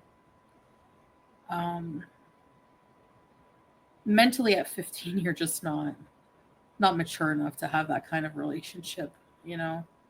Yeah, like some of your behavior when you're young was completely out of pocket. You were with the older man and shame on him and don't know why he didn't go to jail. You also hid it in a man's bedroom, you weirdo. And then you also stalked a couple of teenage boys in a band to the point where the father came out and told you to go home. So something ain't right up here. You need help. And usually, if you are with an older guy at that age, they're taking advantage of you. 100%, you know. And yet, how many times you come online talking about your French lover? Right? That's your French lover. You weren't putting him down then. You thought that was great story time. At least I was. That's for sure. Thank you, Caliana. But yeah.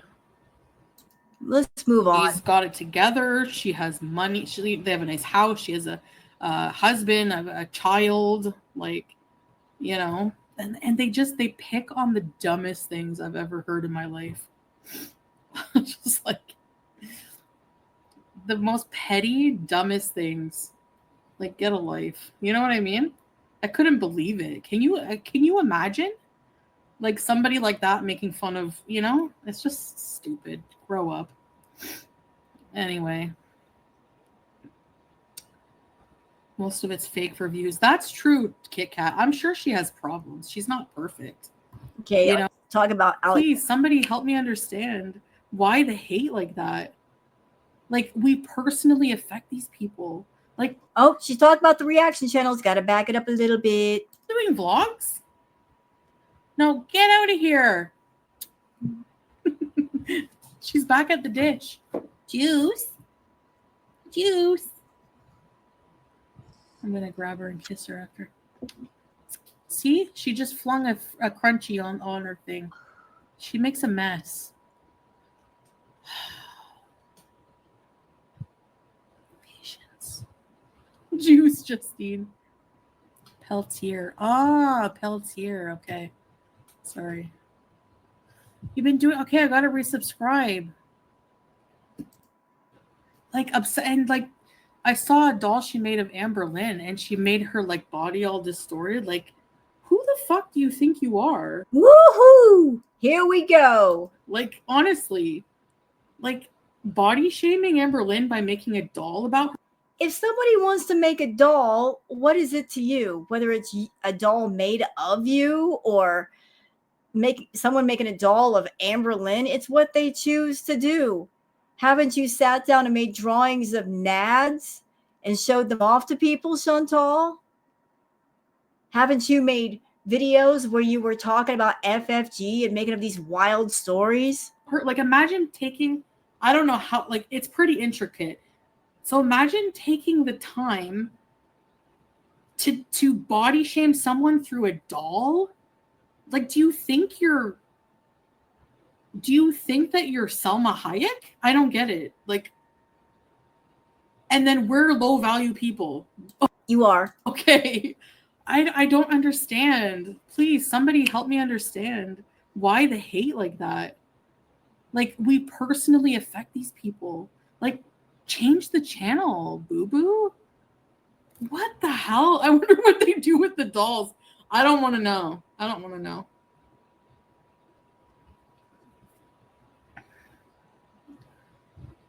Do you remember when you said on live, I'm farting on camera again?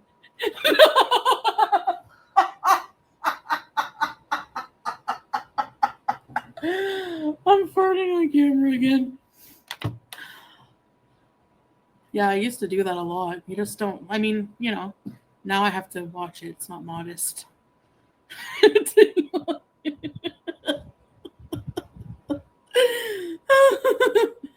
Oh, did you make one, Scrapegoat? What the heck's... What? Chrissy. Salma. No, it's not one doll. It's like many.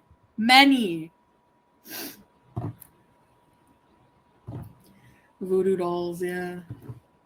Anyways, God will protect me. Juice merch. What do you think you're doing? So yes, to make that short, Yo Mama, yes, I saw that.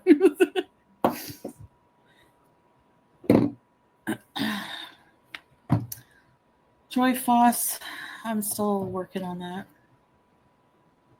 I went to the meeting, but I gotta put everything into practice. She's selling Salah dolls. How about making a doll of your friggin' dang self? Wouldn't that be funny? Puppet Master. I gave you great really, Scrape Go, okay? What the heck? Anyways, well, let's not give the weirdos attention. But you just did. You just did. I'm not gonna. You're weird. You're very weird, Chantal. Miss, I'm not doing drama. I'm not paying attention to the drama, but yet I am. You've been subtly doing the most, trying to rage bait everybody. Doing the B moments on camera. You're trying to rage bait us with that. But the thing is, why are we going to get mad over what you choose to eat? I'm a little bit mad only because you're doing it in front of the public. You're broadcasting these B moments, and nobody really needs to see them, especially those that had issues with food. I mean, that stuff, if you're going to do it, you should do it on, say, Patreon or something and put it behind a paywall, in my opinion. But as far as what you put in your mouth, personally, I don't give a crap. It's just the form in which you've chosen to do that, which might affect other people. Oh.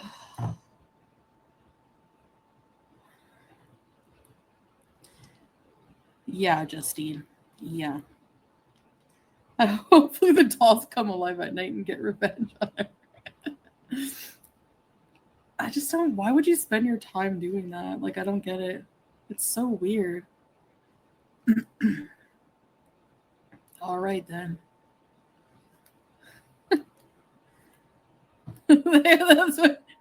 Now I want to watch Puppet Master.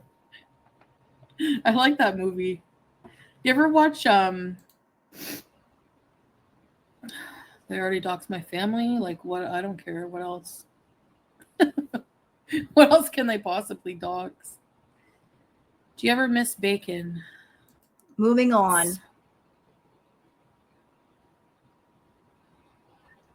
I'm looking for the part where she talks about Thailand and the messy sheets. It's got to be here somewhere. For you guys. I get it. Because I'm from the West, so I understand.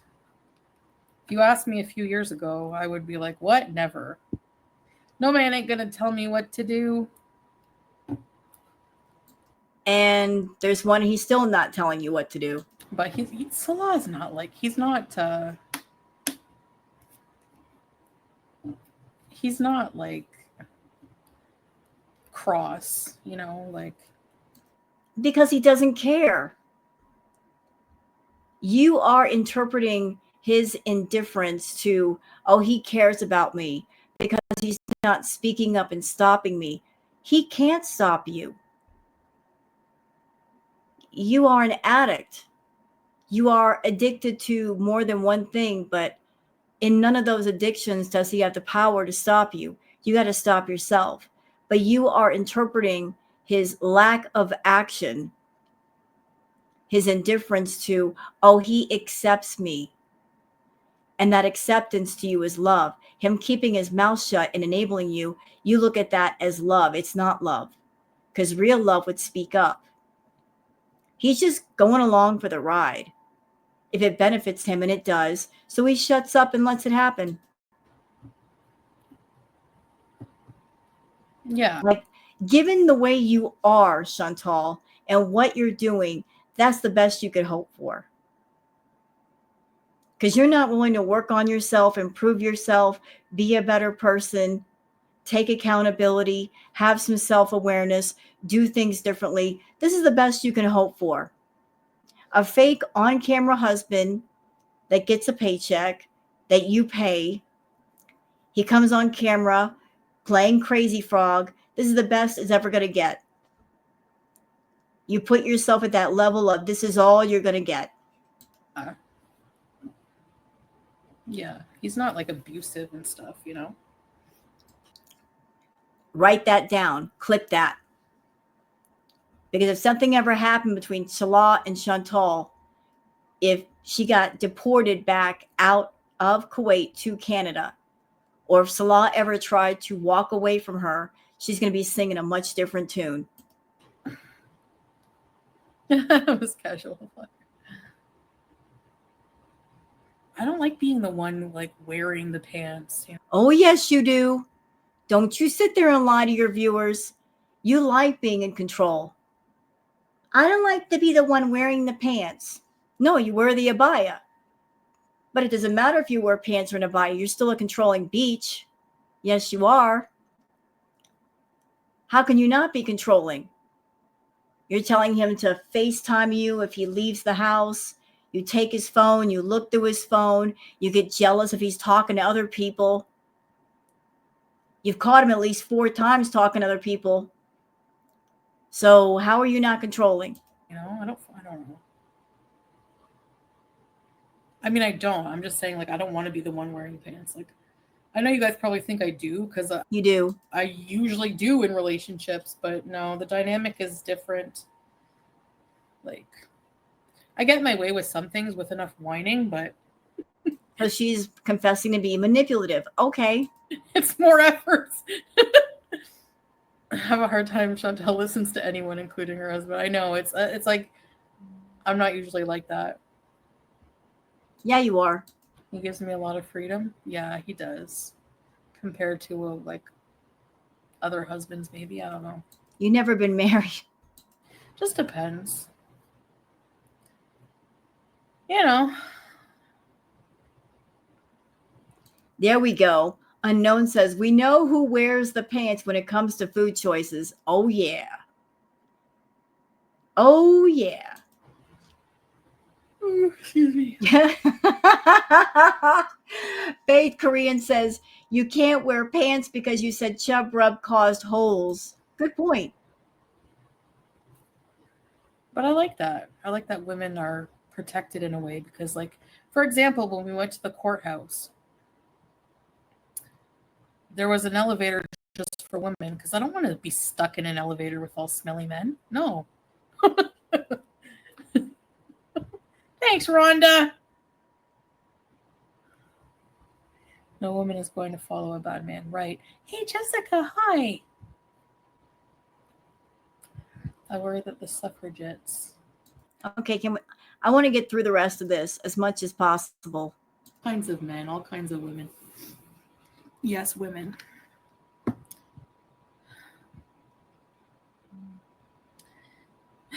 Shut up.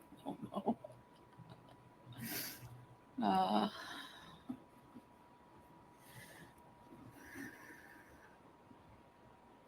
no. Anyways, whatever.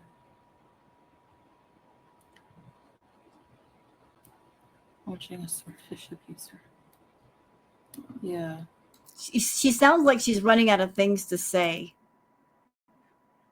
Be sleepy. I think I'll just sleep.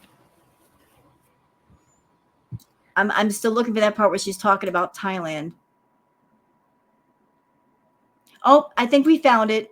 I'm looking at the chat. Hold on. I want that part because she will get rid of it. Watch. She'll get rid of it. Where are you talking about it?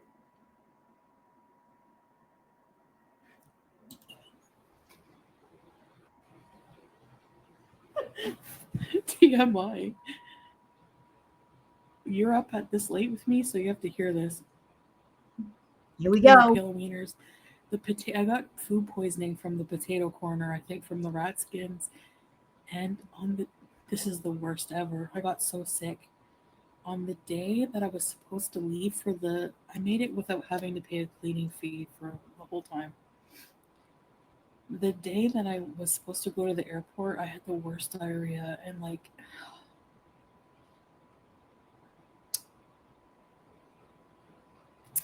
I shit the bed. And she thinks that's funny. And I don't think it was the potato corner. because Chantal's got a pattern. When she goes ham with the food and she's eating constantly, her body just can't keep up and she'll get massive diarrhea. She's got no gallbladder, so she really should be limiting what she eats anyway.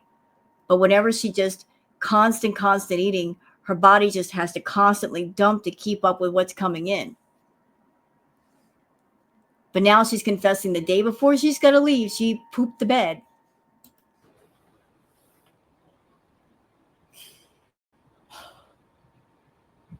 It was so bad. Yeah.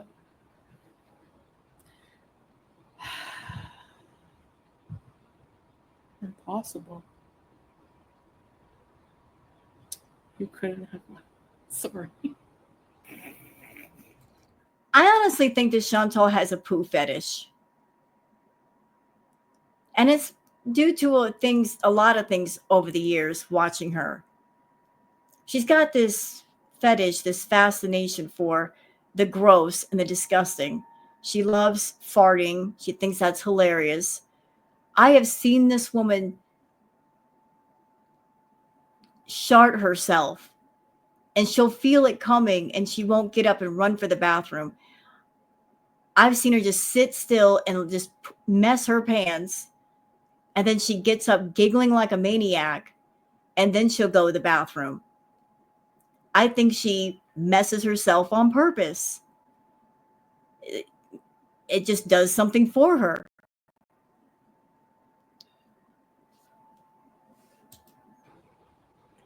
Like, look at her. Like, she's not embarrassed.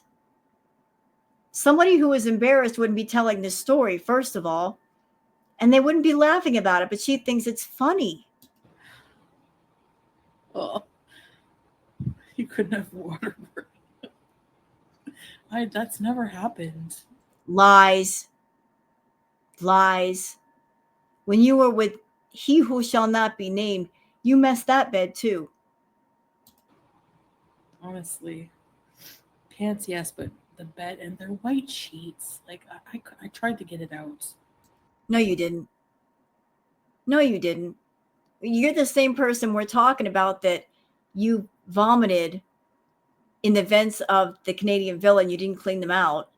And you messed your bed, didn't clean that up either. You made a mess on Dee Dee's bed, didn't clean that up. You just thought it was funny to leave your bodily juices there, as you call them, your DNA. You probably pooped that bed out of spite. Anyways, so cool. And I put a deposit, right? So I go to check out early in the morning.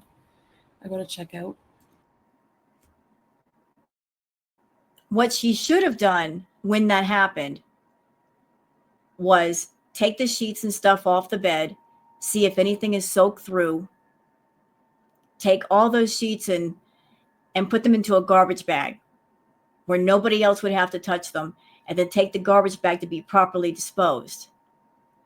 And if the bed's been damaged, do your best to clean it up, but alert the front desk and let them know. Just don't let them walk up on it like that. I don't think she tried to clean it up. She's not a clean up kind of person. She's a mess kind of person. But her plan was to make that kind of mess and just leave it there for the hotel to discover. And by then she's long gone. And how are they going to get a hold of her? But the hotel was smart. And they said, hold on, wait a minute. Put the brakes on. You ain't going nowhere till we check out that room. So she couldn't just scuttle away and leave all that mess behind for them. And the guy goes, okay, we sent somebody upstairs to check the room. And I'm like, and I don't blame him. Because the entire time that you were there, you were a nightmare. You flooded the room because you kept turning the AC down too low. Like the split that was there, you just made a mess with that. You broke different things in the room. You broke the headboard. You broke the wooden piece that was there. You ruined the couch. You kept leaving bags of garbage there. They left you a roll of garbage bags. Yeah, they had an inkling that you were a trouble guest. They didn't trust you. Obviously, they didn't trust you. You put out those vibes of don't trust me. I'm dishonest and I will leave a mess behind and let you discover it. So they stopped you from like sneaking away. It's taking forever.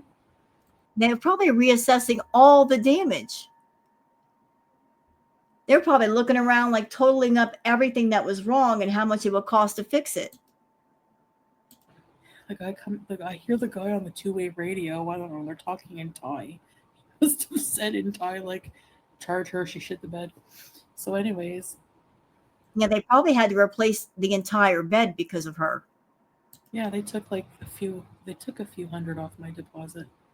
I think I got a lot of it back, but I don't think she got any of it back. I think she's lying. Why would they give her the deposit back?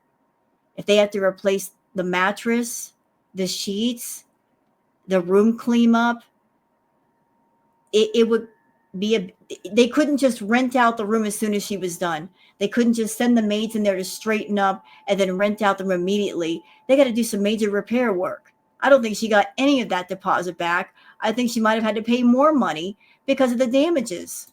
It wasn't my fault. I'm not. Yeah, it was your fault. Nasty. It's not my fault. It was your fault. If you hadn't been such a glutton, it wouldn't have happened. It was like liquid. Like I couldn't hold it. That's how bad it was. That's how sick I was. It just came out.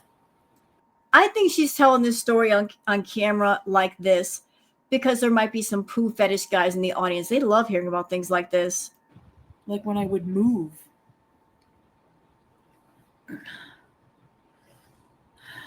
No, I cleaned. I used the dish soap. It wasn't a lot. Like, you know, it was just, I cleaned it up, you know, and, but it was still, the sheets were white like this. So it was like a little stained. Creepy comfort. No, I didn't need new sheets because I was leaving.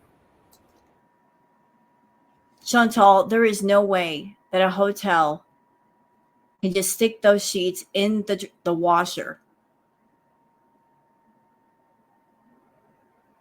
Those are sheets you got to throw away. I was really sick and I had to force myself to get ready for the airport, and I was in bed and then I felt like a cramp. And when that cramp happened, it was like an intense pain because I was sick. And I thought, oh God, I had to get up quick. But listen, I think we can all, like, we've all had diarrhea at some point for one reason or another. Your body will give you signs that you've got 5 seconds or maybe 10 seconds to get to the bathroom. And you get that rumbling in your tummy and you know you got to go. You know when you start sweating a little bit. She did not get up and try. But when I switched positions, that was it. So you were feeling that rumbling in your tummy instead of just getting up and running. You just laid there and let it happen. Oh, man. Yeah, you can use that against me. I don't care. It was bad. And imagine the amount of diarrhea that came out of her butt. And she's trying to say, it only soaked the top sheet. Nah. I'm sure all of those sheets and blankets were ruined. The mattress, you got to know that was ruined. I mean, if urine can soak through sheets onto a mattress, what do you think poop's going to do? That's why a lot of hotels and motels, they have like a plastic covering on their mattresses just because of people like her. And they had to keep a little bit because they have to special clean them. And I was like, yeah, that's okay. Just take some of the deposit. I got to get out here. My God. Hey, YouTube lover. They don't have 5X diapers. What do you mean to wear a diaper? Hershey squirts. Well, if you're going to act like a toddler, you should wear a diaper like one. The mattress was okay. Yeah, they had. No, it wasn't. How do you know? You were checking out. You weren't sticking around to find out how bad it was. Had like a protector on it. Oh, good.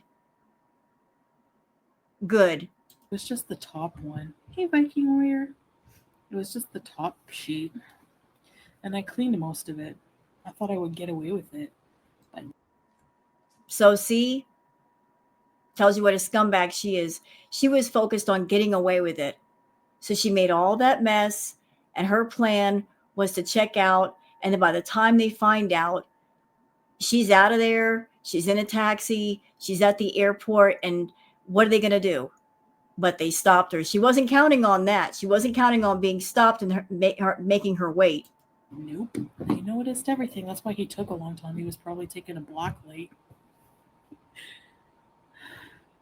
Say I'm a sheet shitter. I mean, that's just nasty. Leaving that kind of mess for people, that is just nasty. I don't care if it is a hotel or a motel. And there are maids. Who the heck wants to clean that up? That's nasty. Sick. Yeah, I was very sick. Divorce. I told Salah about it. He probably loved it. He probably loved that story.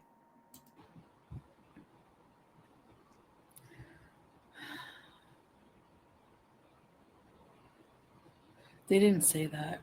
They just said there's a stain. There's a stain on the sheet. I was like, okay. Sorry. I was like, no, it's okay. We just have to keep some of the deposit. I was like, whatever. I don't care.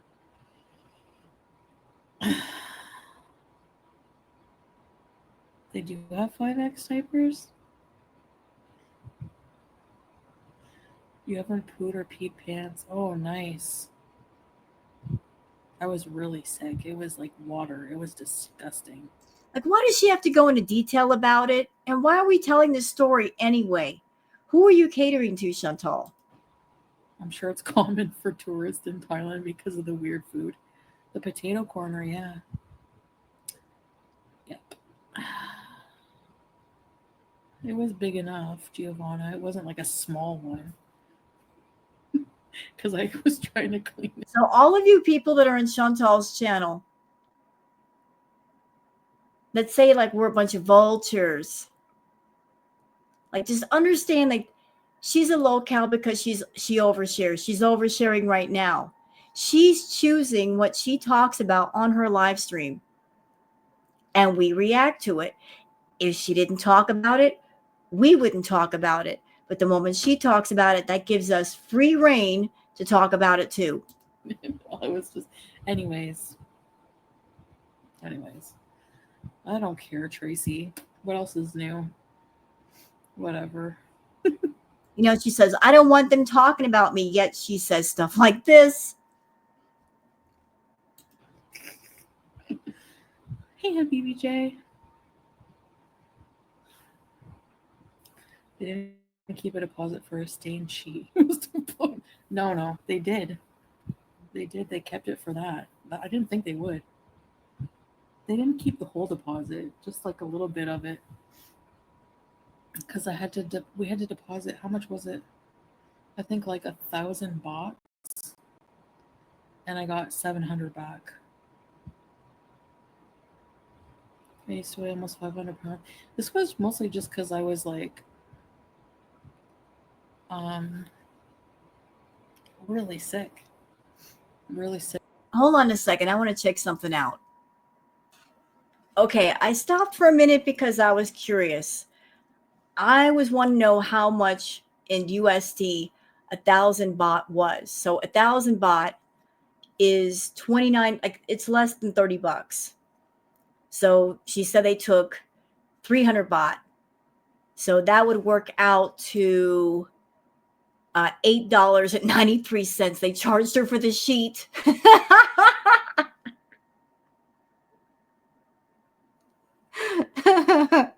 If that's true, $8.93 they charged her for new sheets, I think. But 1,000 Thai baht is equal to like $29.78 USD. I don't know how much that will work out for Canadian. Just wanted to let y'all know, but let's go ahead and keep going. Let's finish this up. sick on the day I had to travel. The night before, it started the night before. Lever of gravy. Ew. If you eat shit, you're gonna shit. That's how it goes. Your dog bled all over the duvet cover.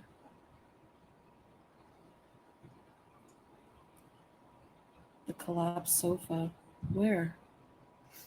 No, the furniture was okay in the room. They didn't charge me for anything else. Hi, Shamsa.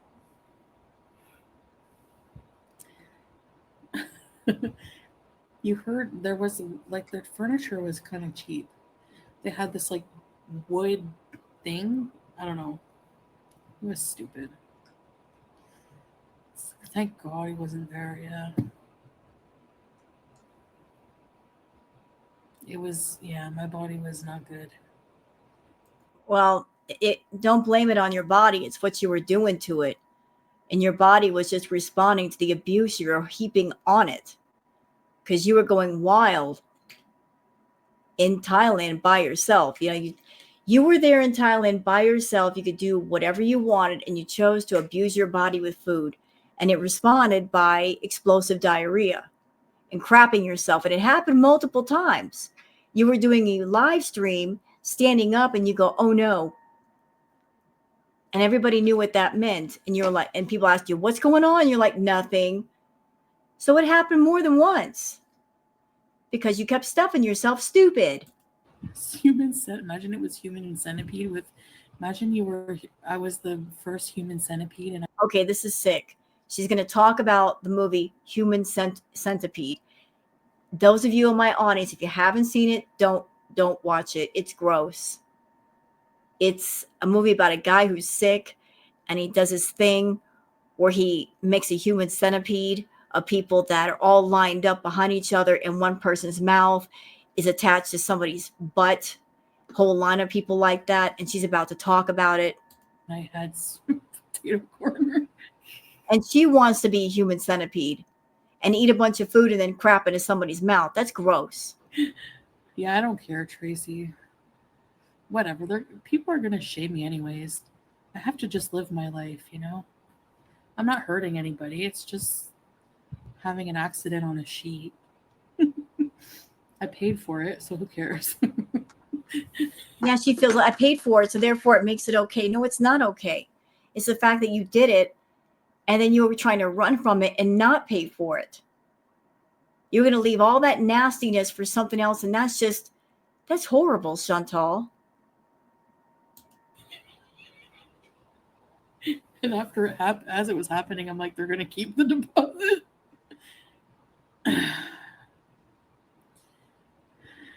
Ew. Yeah, it was nasty. Yeah, it was nasty, and you're expecting somebody else to clean up your nasty without complaint. I was really sick. I don't know if it was the potato corner, was it? Oh, booger. You're a peek over. I don't blame you. Does he ever get upset by... I don't know. No. I think he's used to it. Happens to people. C. diff. No, it wasn't C. diff. I was really sick. Remember I was really sick? I had like... I don't know what it was. Remember you guys were yelling at me for like... Chantal, you were in Thailand eating all kinds of food. You were eating the durian. You were eating all the junk food from the store. Yeah, you're going to be sick. Going down to the lobby without a mask. Probably the wieners.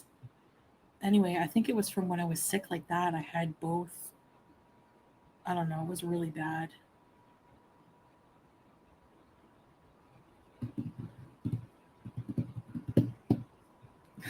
Yeah, YouTube lover. There was an accident. Actually, no, it wasn't an accident. Even if it was, you handled it in the wrong way. You handled it in the wrong way. You're sorry, but you're being a complete dick. You're being a dick about it. You did it. You didn't own it. You didn't try to fix it. You want to run off and let somebody else discover it and be disgusted and turning green in the face. You're horrible. I cleaned a lot of it. The soap. The soap from 7. Yeah, why did I tell you guys this story? Because you have nothing else to tell us and you want attention. And let's be honest, you want the reaction channels to talk. You're probably on Twitter right now or on YouTube right now looking to see who's covering this live stream and what they're going to say. Because you're always looking for attention. You're looking for some kind of outrage. You being gross for yourself, it's not something we're going to rage over. This is you just needing attention. I gotta tell someone. No, you don't, actually. You can keep it to yourself. But I was eating nonstop garbage joy, but then also I got really sick with some kind of illness. And that didn't help. Yeah, I'm hungry. Always carry a Tide pen. The pen would be drawing forever. But no. No, it was an accident, really bad accident. I was so sick, man. What? Donna's really good. What, Toby? Order match boost? No way. Yeah, I'm pretty open sometimes. And then when she Tyler alone, he was supposed to join me, but anyway, that you guys know that didn't happen. But I had the deposit. That was a nice extra chunk of cash. I hate it for you, Beezer. Aw, thank you. I don't watch them. Like, if I do see anything about me, whatever, you know. Okay, Chantal, you've been caught on Twitter recently with your sock accounts. And then every time one got outed, you make another one. I don't watch what they say about me, but you pay attention to what's being said. You watch French Fry Girl religiously. You got mad because she scheduled a live before. She had it scheduled all day. And then you decided to come live and you got mad because you didn't want her restreaming you. You know, you wanted to watch her. I mean, just say it. You're a fan of FFG. I see it usually if I watch Yo Mama here and there. And I just like... Stop it. You talk about things and people that he doesn't talk about. Why can't you just say it? You're a narcissist. You look for anything that people say about you. You even watch Neo Tarot. Yo Mama doesn't cover Neo Tarot, but I do. And YouTube Underground has talked about her, and FFG. And you said things that point in the direction that you're watching her readings about you. So why can't you just be honest? Like, I just laugh, you know.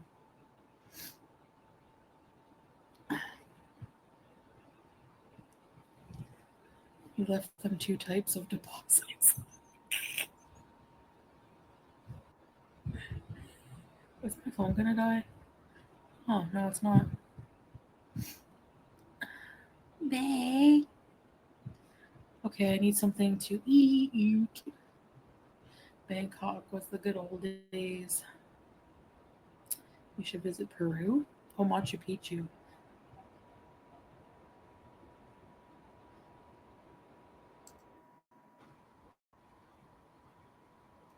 Okay, you know what? We've got like 47 minutes left on this. My react is almost at 4 hours. I know that's a lot for some of you, but you know, there was some moments here I had to capture them because who knows, she might delete the whole doggone thing. So I couldn't risk trying to do a part 2. It might be gone. So I hope you guys have enjoyed this react. If you have, please like and subscribe and leave a comment. Thank you so much for being here, and I'll see you guys on the next one. Until then, take care of yourselves and each other. Bye.